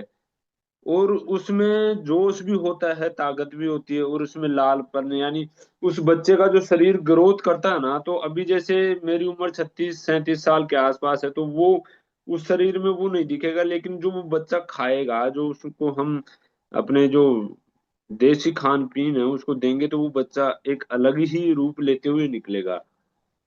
तो ये प्रकृति का जी भी स्वभाव है, और वो उस बच्चे में भी हमें दिख रहा है।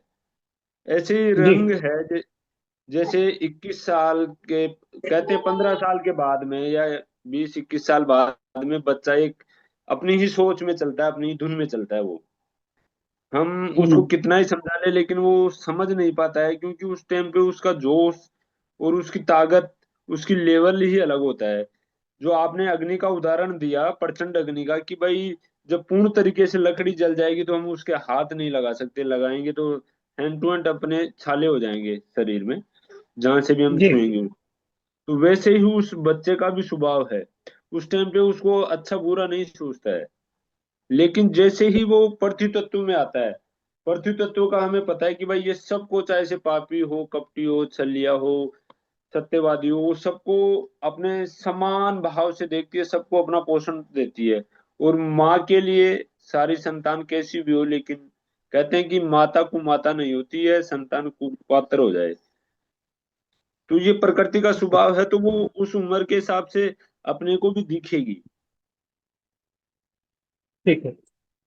अब यहाँ पे किसी भी साथी को रंग, स्वाद, गुणधर्म में कोई भी संशय है क्या?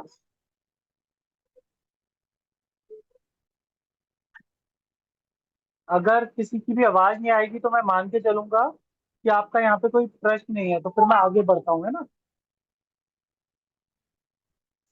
हाँ जी हाँ, नेक्स्ट दीदी आगे दसो लगाइएगा। जी। आकाश। जी भैया, आप कुछ कह रहे थे? ठीक है। हाँ ये गैस गई भी चल, हाँ आगे दसो जी। जी ठीक है। तो आकाश की उम्र लिखेंगे हम 48 से 60 वर्ष। फिर से हमने 12 वर्ष जोड़ दिए है ना। और इसका एक रंग है भूरा और सफेद। स्वाद इसके तीन आएंगे। स्वाद फीका, मतलब टेस्टलेस। दूसरा आएगा चटपटा, है ना, जैसे भी हम किसी चाट को खाते हैं जिसमें तीखा भी होता है और दूसरा स्वाद भी हम मिला लेते हैं। तीसरा आएगा कसेला। कसेला का मतलब है कि एक से ज्यादा टेस्ट, मतलब उसमें तीखा भी आएगा, मीठा भी आएगा, खट्टापन भी आएगा और हल्का सा कड़वा भी आ जाएगा। तो ये स्वाद हो जाएगा आपका कसेला, एक से ज्यादा स्वाद देने वाली विषय वस्तु। जैसे कि उदाहरण के लिए आपका आंवला, आपकी सौंफ, आपका तिल, आपके जामुन, ये सभी कसेले स्वाद वाली वस्तुएं हैं। तो जब आप आकाश ऊर्जा की बात करेंगे तो दो चीजों को उदाहरण रखिए। एक, जितनी भी मेटल है उनमें आकाश के गुण आते हैं। आकाश के गुण क्या है? एक अनंत है और एक शून्य है। अनंत आकाश को इसलिए भी बोला है कि सब कुछ ब्रह्मांड में आकाश से ही बना है। और शून्य भी आप आकाश को इसलिए बोलते हैं कि सारी ऊर्जा वापस इसमें मिल जाते हैं। तो ऐसे ही मेटल की, अगर मान लीजिए एक मेरे पास कटोरी है, वो चाहे सोने से बने, चाहे पीतल से बने, चाहे एल्यूमिनियम से बने, इसको पीट पीट के मैं इसका एक अलग स्वरूप कर सकता हूँ। तो उसको अगर मैं तार बनाऊंगा तो वो एक अनंत लंबाई तक जा सकता है। ठीक है। और उस पात्र को मैं पीट पीट के उसका शेप बदल दूं तो वो शून्य चीज को धारण करने वाला हो जाएगा। एक बाल्टी में जो पानी रख सकता था, अगर मैं उसका शेप बदल दूं, एक चद्दर कर दूं, तो उसमें वो पानी नहीं आएगा। एक बाल्टी के अंदर जो गैस भर सकता था, एक चद्दर में कन्वर्ट कर दूं, तो उसके अंदर वो गैस नहीं आएगी। ठीक है, तो इसलिए इसके शून्य और अनंत दोनों भाव हैं। तो इसीलिए जितनी भी मेटल है हमारी पीरियडिक टेबल में, उन सभी को जो हमारे वैद्य जब औषधि के रूप में देते हैं, तो वो उसको भस्म बना के देते हैं। तो जो भस्म बनने की प्रक्रिया है, आग से जलाना, तपाना, फिर उसको पीटना, फिर उसको घिसना, घिसने के बाद में जब वो दी जाती हैं, तो वो ज्यादातर भस्मों के रंग या तो ब्राउन होते हैं या व्हाइट होते हैं। भूरे से लेके सफेद के बीच में कहीं होते हैं। वो मटमैला भी हो सकता है, स्लेटी सा भी हो सकता है। और उसके जो टेस्ट होते हैं, चाहे वो पारे की भस्म है, पारे को हम वैसे नहीं ले सकते, लेकिन भस्म के रूप में ले सकते हैं। इसी प्रकार से एल्यूमिनियम को हम डायरेक्ट नहीं खा सकते, कॉपर को हम डायरेक्ट नहीं खा सकते, पर भस्म के रूप में ले सकते हैं, है ना। शीशे को हम डायरेक्ट नहीं खा सकते, पर शीशे को भी हम भस्म के रूप में ले लेते हैं।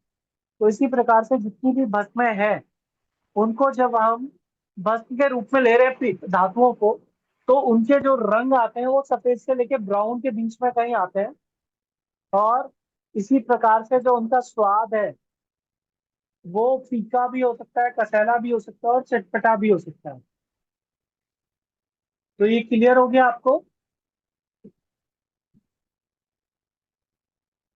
किसी का कोई प्रश्न?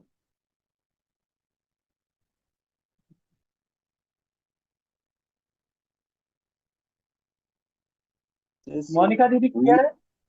भूरा कलर समझ में नहीं आया सर पूरा। ब्राउन है ना, ब्राउन? हाँ जी। पेड़ की जो छाल होती है, जी। जी, दैट इज ब्राउन।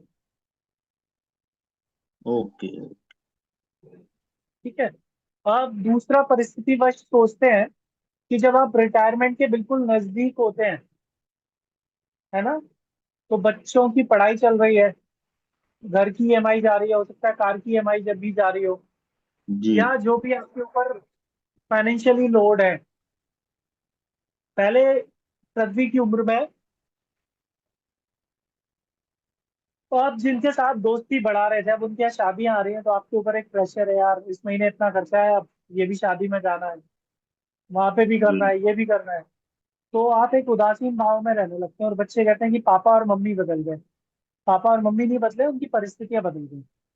बिल्कुल। आप में से बहुत सारे लोग होंगे जो इस उम्र को पार कर चुके होंगे या कर रहे होंगे। तो आपके ऊपर एक प्रेशर बिल्ट हो गया है ना, उसके कारण से आप रूखा सूखापन आपके अंदर आने लगा, उदासीनता आने लगी।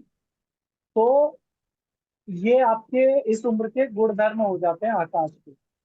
साथ ही साथ एक चीज और समझिए, भूरे ब्राउन से मिलते जुलते जो कलर की यूनिफॉर्म्स हैं, हमारी पुलिस और आर्मी की है, वो समाज के भी ऊपर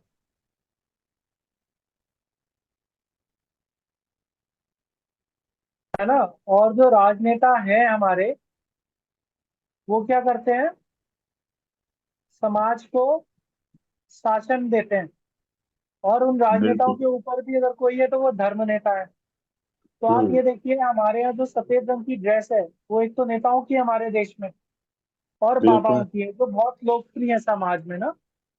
जी। तो इसको आप समझिए। तो रंग हमें यहाँ पे क्या मिले, शून्य और भूरा और सफेद। भूरा और सफेद। जी। ठीक है, जी। ये क्लियर हो गया? जी। जी। और एक चीज और देखिए, जब आपका आकाश संतुलित होगा, तो आप प्रकृति की तरफ जाएंगे, तो एक जो सच में संत है ना, उस तरह से आप होंगे। और जब आपका आकाश विकृत होगा, तो एक नेताजी होते हैं ना, जो होते हैं वो कहते नहीं, जो कहते हैं वो होते नहीं या दिखते नहीं, करते नहीं। करते नहीं, तो वो फिर जी। नेताजी जैसे हो जाएंगे आप। बिल्कुल। हाँ।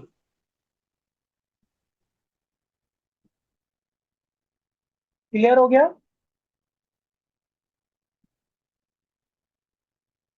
सभी को आकाश की ऊर्जा समझ में आ गई? जी।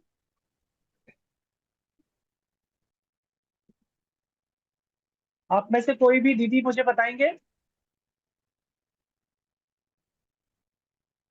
दर्शिका भी आप हैं क्या? भैया भैया एक जी प्रश्न मेरा था जी। कि उदासीन आपने इसमें बताया है कि उदासीन है और कसैला स्वाद, इसको थोड़ा सा समझाइए। ये भूरा रंग उदासीन को कैसे मतलब समझ में नहीं आ रहा है वाला। ठीक है। उदासीनता का मतलब ये था, मैंने एक परिस्थिति से जोड़ा कि जब आप रिटायरमेंट फेज पे जा रहे होते हैं, है ना, तो जो परिस्थितियां पहले आपको रोमांचित करती थी कि अरे वाह फलाने के यहाँ शादी है, अरे अब तो नई मूवी आई है, आज बहुत दिनों से हमने होटल में डिनर नहीं किया, आज चलो गाला नाइट डिनर जाते हैं। अब आप अपने रिटायरमेंट फेज पे हैं, तो जब बच्चे आपसे डिमांड करेंगे या परिस्थिति बनेगी, तो आप क्या देखते हो? अपनी पॉकेट की तरफ। तो आप उन परिस्थितियों से भागना चाहते हो, मतलब उन पर रिस्पॉन्ड नहीं करना चाहते कि यार कौन जाएगा 5,000 किलोमीटर दूर शादी में या 500 किलोमीटर दूर, उससे बेटर है कि उनको मनी ऑर्डर कर देते हैं। फील किया आपने लोगों को इस तरह से बर्ताव करते हुए, आपके माता पिता को या किसी और को? तो ये देखा जो है। भाव है ना, उदासीनता का है, जिसको हम बोलते हैं ना पापा तो बहुत टूटी सुत हो गए, कोई रिस्पॉन्ड ही नहीं करते। तो इसमें क्या हम ये समझ सकते हैं कि ऐसे लोगों को लंग्स या लार्ज इंटेस्टाइन की बीमारी या कुछ ऐसी प्रॉब्लम उठ सकती है? देखिए उसमें यही चीज। अभी हाँ, अभी आपको एक चीज और समझनी है कि जो अंग है ना, उसके कारण से उस अंग में प्रॉब्लम होगी ऐसा जरूरी नहीं है, प्रोबेबिलिटी होगी केवल। जैसे ये 5 तत्व है ना, तो ये एक 5 लोगों का परिवार है। अभी आपके घर में जैसे आपने परिस्थितियां बताई कि आपके जब पापा बीमार थे, तो भले ही आप शादी होके घर आ गए अलग घर में, तो आप भी उस टाइम में खुद को सबसे असहज और बीमार फील कर रहे थे। आपके भाई, आपकी माँ, कोई भी, है ना। तो कोई एक व्यक्ति बीमार होता है तो होता क्या है कि पूरा परिवार बीमार हो जाता है। उसी प्रकार से ये 5 तत्व हैं। इन 5 तत्वों की 6 ऊर्जाएं और 12 अंग में ये प्रभावी होती है। किसी एक अंग में प्रॉब्लम होने से 12 के 12 अंग भी प्रॉब्लम फेस कर सकते हैं, क्योंकि सब उसको सपोर्ट देने जाते हैं। तो जोड़ेंगे, ठीक है, इसलिए आप उस अंग से डायरेक्ट नहीं जोड़ेंगे, ठीक है। तो इसका इलाज जो है, जैसे कि अग्नि तत्व लिखा हुआ है, तो हम अभी आप जंपिंग नहीं करेंगे। अभी हम सभी लोग केजी के स्टूडेंट, अभी हम पीएचडी की बात नहीं करेंगे, वो नेक्स्ट सेशन आएंगे ना आपके लिए। मेरा अभी यहाँ पे सिर्फ मंतव्य है कि आपको रटना ना पड़े, सिर्फ आप समझ जाएं। अगर आपको आपकी अल्फाबेट आती है तो आप स्पेलिंग भी याद कर लेंगे, स्पेलिंग जब याद हो जाएंगी तो आप ग्रामर भी पढ़ लेंगे, जब ग्रामर पढ़ लेंगे तो आप सेंटेंस भी बना लेंगे। तो अभी हमें सिर्फ 5 तत्वों से जानना ही जरूरी है। ठीक ठीक भैया। और कोई प्रश्न दीदी?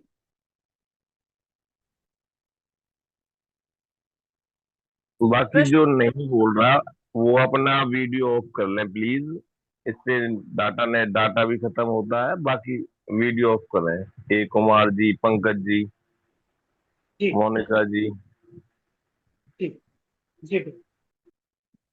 तो भैया हम ये पूछना चाह रहे थे कि अभी आप केवल मतलब एक, जैसे कि अभी ट्रीटमेंट नहीं बता रहे हैं, केवल एक जैसे जनरल एक वो दे रहे हैं आप, जैसे कि जनरल इन्फॉर्मेशन दे रहे हैं, जैसे गुरुजी के बारे में बताना क्यों जरूरी था। आप जिस व्यक्ति से चिकित्सा सीख रहे हैं उसका व्यक्तित्व क्या है, ऐसी क्या प्रेरणा हुई कि ये पंचतत्व मतलब अनोखी चिकित्सा है ना, ऐसा कभी सुना ही नहीं था हमने। ऐसी चिकित्सा कहाँ से शुरू हुई, फिर संस्थान क्या करता है, वो बारे में भी जाना आपने। तो ऐसे ही जिस चिकित्सा पद्धति को आप जान रहे हो, तो उसका परिचय आप प्राप्त कर रहे हो केवल। वो आगे के स्टेप है कि उसमें कितने अंग हैं, उस ऊर्जा में उसके महीने क्या है, जैविक घड़ी उसकी क्या है, वो फिर कैसे कंट्रोल करेगी दूसरी ऊर्जा को, फिर आगे हम उसको समझेंगे। अच्छा, एक प्रश्न और आ रहा है कि जैसे ज्यादातर लोगों की आजकल पेट बहुत खराब हो ही जाता है, दीदी और देखिए, अभी ट्रीटमेंट और बीमारी पे अभी हम बात नहीं करेंगे। हमने ठीक है जब ठीक। डिस्कस शुरू किया था ना, तो हमारा डिस्कशन था कि आज के बाद में हम बीमारी पे नहीं, ऊर्जाओं पे बात करेंगे। तो अगला हम्म। सेशन जो होगा, आप ऊर्जाओं की बात करेंगे, फिर बीमारी की बात नहीं करेंगे। ठीक ठीक ठीक ठीक भैया ठीक। ठीक है। अभी जितना मैंने बताया उसमें कोई प्रश्न हो तो कर सकते हैं, कोई भी नहीं साथी, वो इसके तो आगे पीछे का नहीं। सब समझ में आ रहा है, वो तो उतना आ रहा है। ठीक है, ठीक है। अंजू दीदी, अर्पिता दीदी, आशा दीदी, वंदना दीदी, या कोई भी नए भाई, दामोदर भाई, आपका, सतीश भाई, मानिकपुरी जी, आपका कोई भी प्रश्न हो अभी जी तक चार ऊर्जाओं में तो कर सकते जी हैं, गौरव अन्यथा गौरव हम जी। जल्द करेंगे। जी जी दीदी। गौरव जी, मैं ज्योति बोल रही हूँ। जी दीदी। ये सब लिखवाने से पहले आपने ये जो तत्व है पूरे 8 तत्व, उसका एक वायु का स्पर्श बताया था आपने। ये जो आकाश के बाद वायु, वायु के बाद अग्नि, जल, पृथ्वी, उसका जो कनेक्शन बताया था, उसका एक बार वापस आप एक्सप्लेन कर सकते हैं उसको? ठीक है, मैं एक्सप्लेन कर दे रहा हूँ। अगर वो आपको याद भी नहीं रहता ना, तो कोई जरूरत नहीं है दीदी उसकी, है ना। जी जी। सब नहीं, पर ठीक है, क्यूरियोसिटी के लिए बोल रही हूँ कि मुझे वो ठीक है, टच हुआ कि वायु का ठीक तत्व है, है स्पर्श, मतलब स्पर्श ठीक से है। आप ये गुण कर गुण, सकते हैं। हाँ गुण है, लेकिन जब हम कलयुग में जाएंगे ना, तो यहाँ पे हम्म। चीजें बदल जाएंगी। ठीक है। अच्छा। वो चीजें सिर्फ उस व्यक्ति पे लागू होगी जो बहुत आध्यात्मिक या सतयुग या त्रेता जैसी प्रवृत्ति वाला व्यक्ति है ना, जी जी सच में संत स्वभाव है। तो आप समझिए कि सबसे पहले महादेव से या विष्णु से या गणपति से या आदि शक्ति से, जिसमें भी आपकी मूल भावना है, हम्म क्योंकि ईश्वर एक ही है, उसके स्वरूप अनेक है ना। तो उस हम्म शक्ति से सबसे पहले उपजा आकाश। जी आकाश जो बना, तो उसकी एक ध्वनि हुई, गर्जना हुई। तो हम्म आकाश का गुण बन गया ध्वनि, जी जिसको हमने शब्द से निरूपित किया। तो हमने क्या हम्म, बोला, आकाश का गुण है शब्द। जी ठीक है। अब जब आकाश था, तो आकाश से दूसरी ऊर्जा का निर्माण हुआ, जो बनी वायु। हम्म वायु में दो गुणधर्म आ गए, एक शब्द और दूसरा स्पर्श। जब वायु चलती है तो उसकी गर्जना कई बार हमें महसूस होती है ना, जी और स्पर्श हमें मालूम पड़ता है कि चल रही है वायु की नहीं चल रही है। कभी जी इतना स्पर्श होता है कि वो हमें उड़ा के ही ले जाए। ठीक है। तो जब वायुमंडल में ये दो ऊर्जाएं रही ब्रह्मांड में, आकाश और वायु, तो वायु से तीसरी ऊर्जा का सृजन हुआ, जो थी अग्नि। तो अग्नि के कारण से हमें रूप दिखाई देता है। अगर रोशनी नहीं होगी तो हमें कुछ दिखेगा क्या?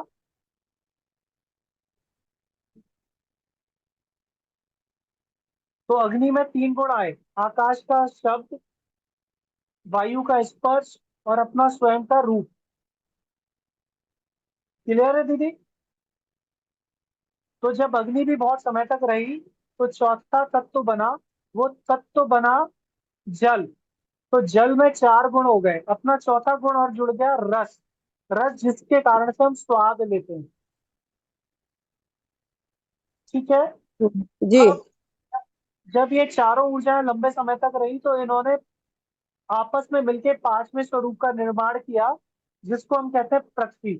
तो पृथ्वी में इन चारों का शब्द, स्पर्श, रूप और रस तो था ही, अपना स्वयं का एक पांचवा गुण बढ़ गया, जिसको हम बोलते हैं गंध गंध।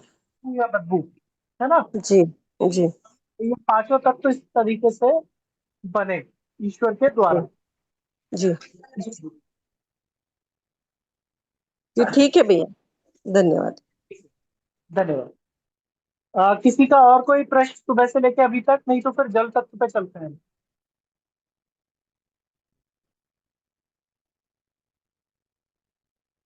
प्रज्ञा दीदी, जल तत्व लगा दीजिएगा। तो जल तत्व की एक उम्र है, जो 60 से प्लस, जितना भी हमारा जीवन है वो सब जल तत्व में आ जाएगा। ठीक है। और इसका एक रंग है, इसका एक स्वाद है। रंग इसका नीला और काला, स्वाद इसका नमकीन।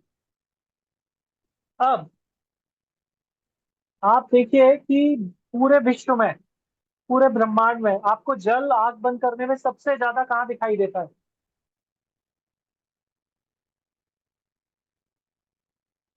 ज्योति दीदी, जल सबसे ज्यादा आंख बंद करने पे आपको सृष्टि में कहाँ दिखाई दे रहा है?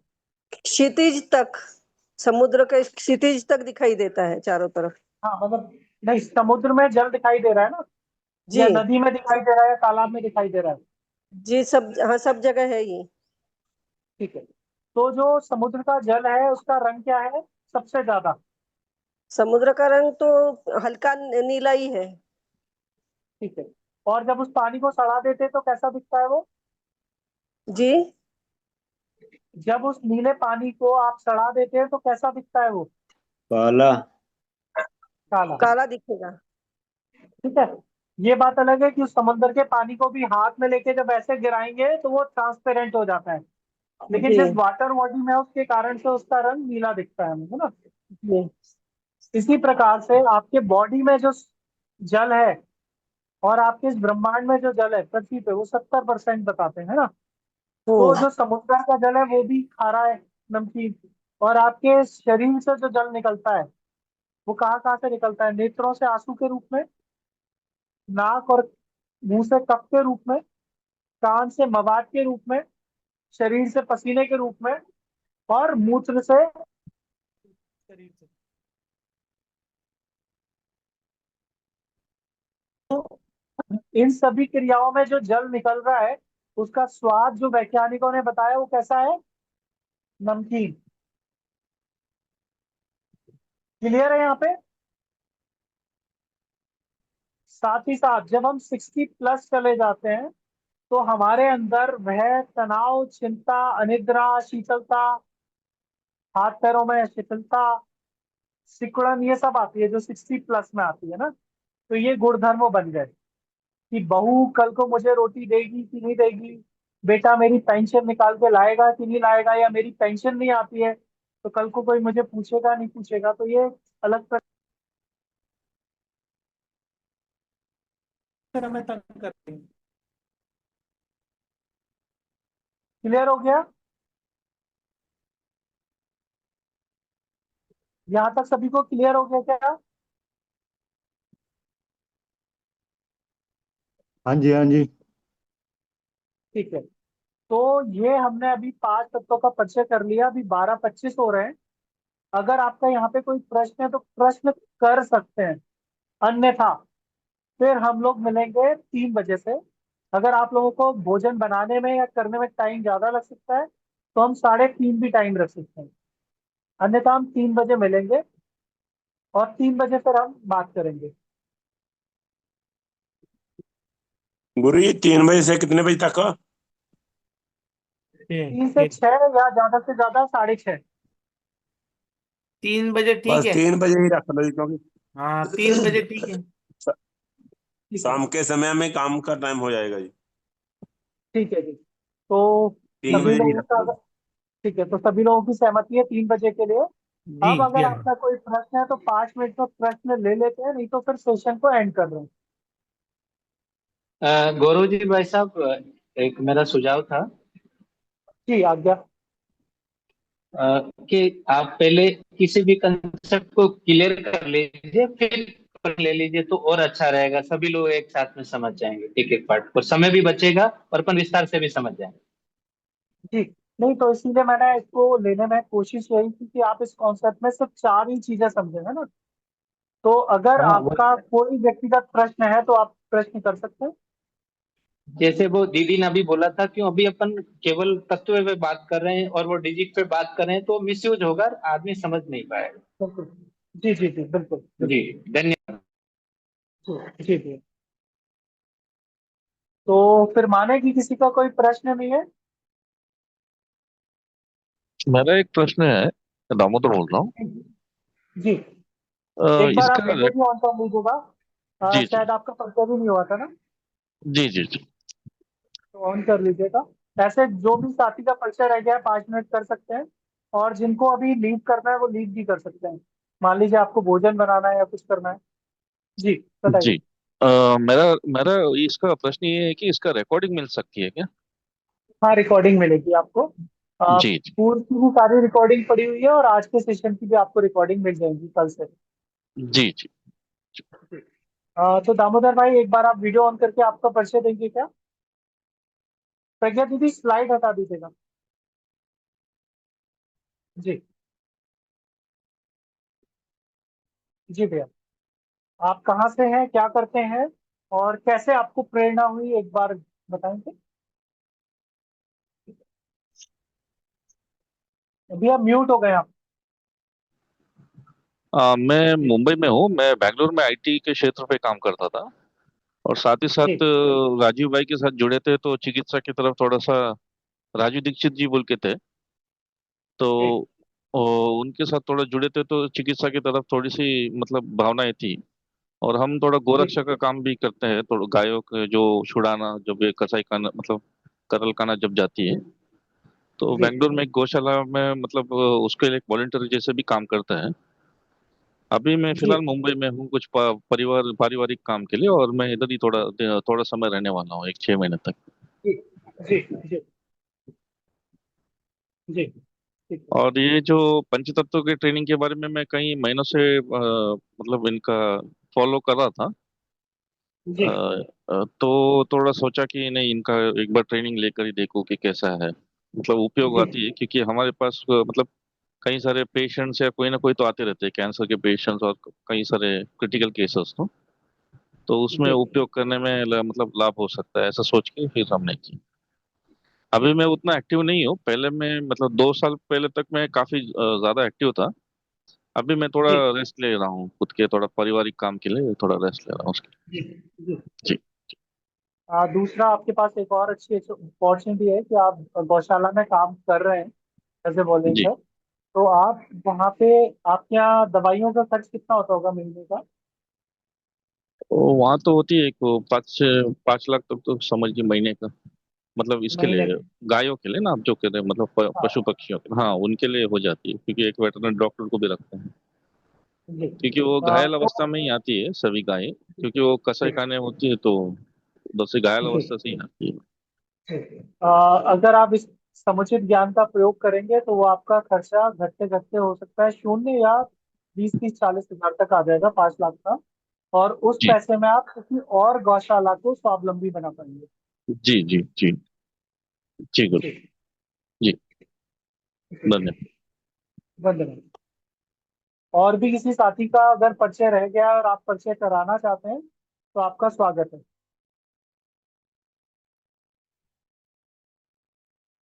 वीरू जी के नाम से कौन है?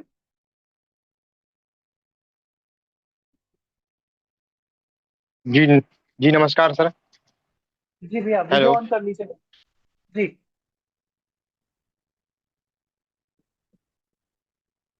वीडियो ऑन कर लीजिएगा भैया। जी जी नमस्कार गुरु जी।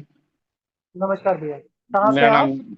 बीरू राव, झारखंड साहिबगंज से। जी जी। और आपने कभी कुछ कैसे प्रेरणा लगी, कैसे सीखने का? वेल, इसके बारे में तो मैं शुरू से मतलब लगभग 2010-12 से मैं जी जान रहा हूँ था। पर जी 2017 में हम इसका क्लास किए थे ऑलरेडी, पटना में जाके। फिर आप लोग से सलारिया में भेंट हुआ, सलारिया सालरिया में, अभ्यारण्य। अच्छा अच्छा। हाँ, जी जी जी जी उसके थ्रू जी फिर चला कि आप लोग ये ऑनलाइन करते हैं, तो फिर हम जुड़े इससे। तो जो और गौशाला में गौ माताओं की सेवा की गई थी उसमें आप थे? हाँ, तो उसमें क्या परिणाम थे गौ माताओं के ऊपर तत्काल, जो बहुत बीमार थी और बहुत वो सब था, तो उनमें क्या परिणाम दिखे आपको? वो तो उनपे कुछ परिणाम तो थोड़ा देर में आ गया था। उसमें जो है सर, ब्लू कलर का जो आप ये लगाए थे, उसमें कपड़ा का जो धागा उसको पहनाया गया था, जल तत्व वाले जो थे वो लोग उनपे ये किए गए थे। जी, और उसका तुरंत परिणाम दिख रहा था ना? हाँ, थोड़ा देर बाद परिणाम दिखाई दे रहा था। जी ठीक है। और सभी के सभी गंभीर बीमार गाय थी, जिनमें से कुछ गाय खड़ी भी नहीं हो पा रही थी, है ना? हाँ, वो या थोड़ा देर में ही सीजन में? तो करने के बाद है। Yes sir. जी जी जी जी ठीक है। तो अभी क्या करते हैं वीरू भाई, आप पूरा नाम क्या है आपका? बीरू उरांव। वीरू राव। हाँ, उरांव उरांव, एसटी से है। और जी, और झारखंड में आप कहाँ से हैं? साहिबगंज डिस्ट्रिक्ट, चलिए बढ़िया। साहिबगंज।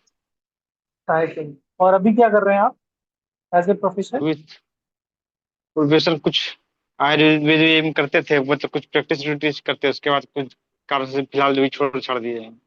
सोच रहे पंच तत्व को भी अच्छा से ये करें, जी ये बहुत अच्छा है, आप इसमें आगे बढ़िए। क्योंकि इसके बारे में कुछ रिजल्ट का हमको पहले से पता था इसके बारे में। जी जी। अच्छा, हो सकता 2017 में बिहार में आपने कहाँ किससे सीखा था? पटना किससे? पटना में उनका नाम याद नहीं आ रहा। पटना भी गए, फिर दिल्ली में भी यूपी सिंह, जान रहे अच्छा, ना? सरदार जी जो है। हाँ हाँ, सरदार जी, ज्ञान लो उनके जी थ्रू। जी जी जी, ठीक है। ठीक, धन्यवाद। चलिए, धन्यवाद भैया। एक स्वामी जी जुड़े हुए हैं। अ, आपका परिचय मिल पाएगा क्या?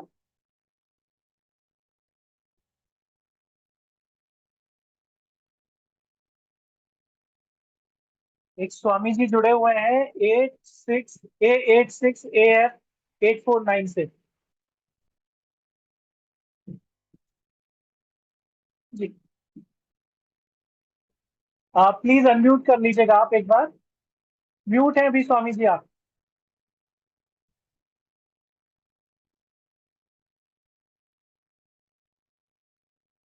अभी भी म्यूट है आप।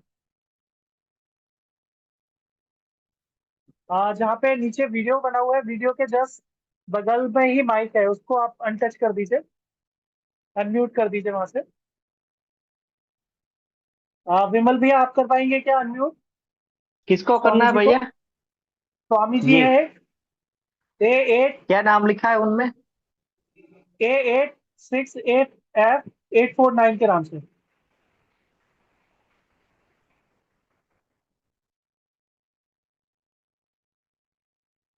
ये शुरू में ही है भैया, अगर मोबाइल से आप देख रहे हैं अनिकेत भाई के देखिए नीचे आपके आपसे। स्क्रीन पे आया होगा, हाँ, आ गए आ एक्सेप्ट गए। करिए उसको।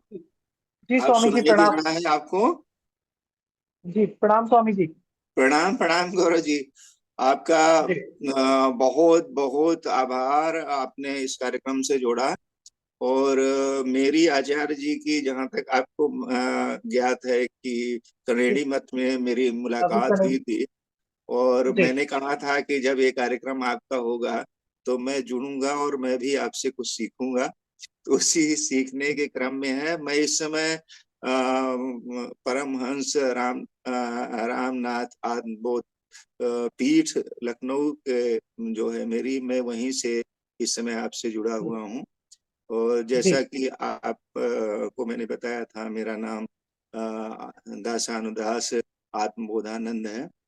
और जी इस पूरे जो आपका कार्यक्रम है, इसमें मेरी ये है, आपसे चर्चा भी हुई थी, आचार्य जी से भी चर्चा हुई थी कि इसको जी भारत सरकार से या प्रदेश सरकार से या मेडिकल काउंसिल से या जो जी आपके रिसर्च इंस्टीट्यूट्स हैं, उनसे इस विषय पे चर्चा करके इसको विशेष रूप से इस पूरी विधा को, जो होलिस्टिक हेल्थ अप्रोच है, जी उसमें इस विधा जी को मान्यता दिलाने के लिए और इस पर एक पूरी अच्छी एक रिसोर्स वर्क तैयार करने की बात हुई थी।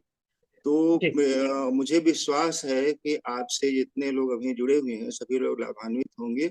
और मेरी जो चर्चा आप सबसे हुई थी, आचार्य जी से हुई थी, उस पर भी कार्य होगा और हम लोग उसको रिसर्च वर्क को भेजेंगे उसमें। तो बहुत बहुत आभार आपका कि आपसे ये जुड़ा और ये आपसे हमारा कुछ। सौभाग्य है कि आज आपका सानिध्य मिल रहा है। और इस कार्य के लिए ना आप जैसी जरूरत और भरोसेमंद कंधों की हमें आवश्यकता है। तो आप हमें लीड कीजिए, मार्गदर्शन कीजिए और बताइए कि कैसे क्या करना है। आपके जी, आदेश मेरा लगातार। ये है कि इनको सबको लेकर के पूरा जी समग्रता से देखिए। जितने भी 24 तत्व जो है ना, पंच जी महाभूत, पंच तन मात्राएं, पंच ज्ञानेंद्रिय, पंच कर्मेंद्रिय, मन बुद्धि चित्त और अहंकार, इनको जी लेकर के आप ये पंच तत्व पंच महाभूत को लेकर के जो आप चल रहे हैं, वो मूल है। जी वे शरीर जी धारण करने के लिए पंच महाभूत मूल हो गए। और जी स्वास्थ्य शरीर का होता है, आत्मा तो निराकार है, उसका अपना अलग स्वरूप है। लेकिन जब शरीर में आप आए तो शरीर से श्वास से संबंधित होता है, और जब शरीर स्वस्थ रहेगा तब उसमें मन जी स्वस्थ रहेगा, तब आप आगे की जो भी करना चाहें, चाहे भौतिक जगत में कुछ करना चाहते हो, चाहे आध्यात्मिक जगत में करना चाहते हो, चाहे दोनों को मिलाकर समग्रता से कुछ करना चाहते हो, अपने लिए कुछ जी करना चाहते हो, समाज के लिए कुछ करना चाहते हो, देश के लिए कुछ करना चाहते हैं, विश्व के लिए कुछ करना चाहते हैं, जो भी करना चाहते हैं उसके लिए स्वस्थ शरीर का होना आवश्यक है। और जो आप पंचभूतों को लेकर, पंच महाभूत हैं, इनको लेकर जो चल रहे हैं, इनके साथ यदि इनका आपका पूरी तरह से शुद्धिकरण हो गया, इनके बारे में व्यक्ति समझ गया, इसके बाद वो जो सप्त चक्रों के जागरण का संतुलन की बात आती है, इन पंच तत्वों के संतुलन के बाद, पंच महाभूतों के संतुलन के बाद सप्त चक्रों के संतुलन की बात आती है, और उसको दोनों को मिला करके, मुझे जहां तक मेरी चर्चा हुई थी आपसे, आपका पूरा जो पूरी की पूरी पद्धति है वो चल रही है, तो मुझे लगता है कि पहले जो ये आपका 2 दिवसीय कार्यशाला है, लोग इनसे जो जुड़ रहे हैं, और मैं भी थोड़ा सा विलम्ब से, मैं प्रातः कुछ और दूसरे कार्य में था, आज का गुप्त नवरात्र चल रहा है तो कुछ साधना का भी चल रहा था, उसमें मैं था, मैं विलम्ब से जुड़ पाया, शाम को मैं जुड़ूंगा, कल भी जुड़ूंगा आपसे। तो इसको देख करके मैं भी इसको ये पूरा समझने की कोशिश करूंगा कि कहाँ तक जा रहा है, और जब कल शाम को होगा तो कुछ मुझे जो इनपुट कुछ लगेगा कि मेरा, क्योंकि मैं अध्यात्म में, आश्रम व्यवस्था, संन्यास व्यवस्था में आने के पहले मेरा प्रोफेशन जो था वो मेडिकल का प्रोफेशन था, और मैं WHO में एडवाइजर रहा था। तो ये मैं सबको जोड़कर, एलोपैथी का जो फील्ड है उससे सारे समग्रता के साथ सबको जोड़ करके, नेचुरोपैथी हो, आयुष हो, और आपका पूरा, और एलोपैथी मॉडर्न मेडिसिन सिस्टम के साथ जो आपका जोड़ना है, वो होलिस्टिक हेल्थ अप्रोच में इनको जोड़ करके और नए पाठ्यक्रम डेवलप करने की बात पर, ये नए होलिस्टिक पाठ्यक्रम डेवलप किया जाए जो भारतवर्ष के लिए सबसे अच्छा होगा, क्योंकि यहाँ की परंपरा रही है, आयुर्वेद में सब समाहित था जितनी भी चीजें थी, और आयुर्वेद के साथ जो नेचुरोपैथी का था, ऋषियों का, वो नेचुरोपैथी आयुर्वेद एक साथ मिला हुआ, तो उनमें सारी चीजें थी। तो आपका ये मेरी एक शुभकामनाएं हैं ढेर सारी कि ये कार्यक्रम, आपका दोनों दिन की कार्यशाला सफल भी हो और लोगों के लिए हितकारी हो, लोग इसको समझें, लोग जुड़े। इसके बाद जो शोध के कार्य होंगे उस पर आपसे पुनः चर्चाएं होंगी, और मैंने जैसा आप लोगों को आमंत्रित किया था कि मेरे यहाँ, चाहे वो लखनऊ के मेरे पीठ पर या कानपुर के पीठ पर जब आप पधारेंगे, कुछ और चर्चाएं होंगी, और मुझे समय मिलेगा तो मैं भी आपके यहाँ हरियाणा या अन्य पीठ पर आने का प्रयत्न करूंगा, आपके साथ बैठकर चर्चा करूँ। तो बहुत बहुत आभार आपको, और मैं जुड़कर कल शाम तक जो भी मेरा ऑब्जर्वेशन रहेगा उससे आपसे जरूर चर्चा होगी। गौरव जी, आचार्य जी को भी प्रणाम और आपको भी प्रणाम। जी जी, बहुत बहुत सौभाग्य आपसे जी। आचार्य जी प्रणाम। जी, साथ ही साथ कोई और भी भाई या बहन रह गए हैं क्या?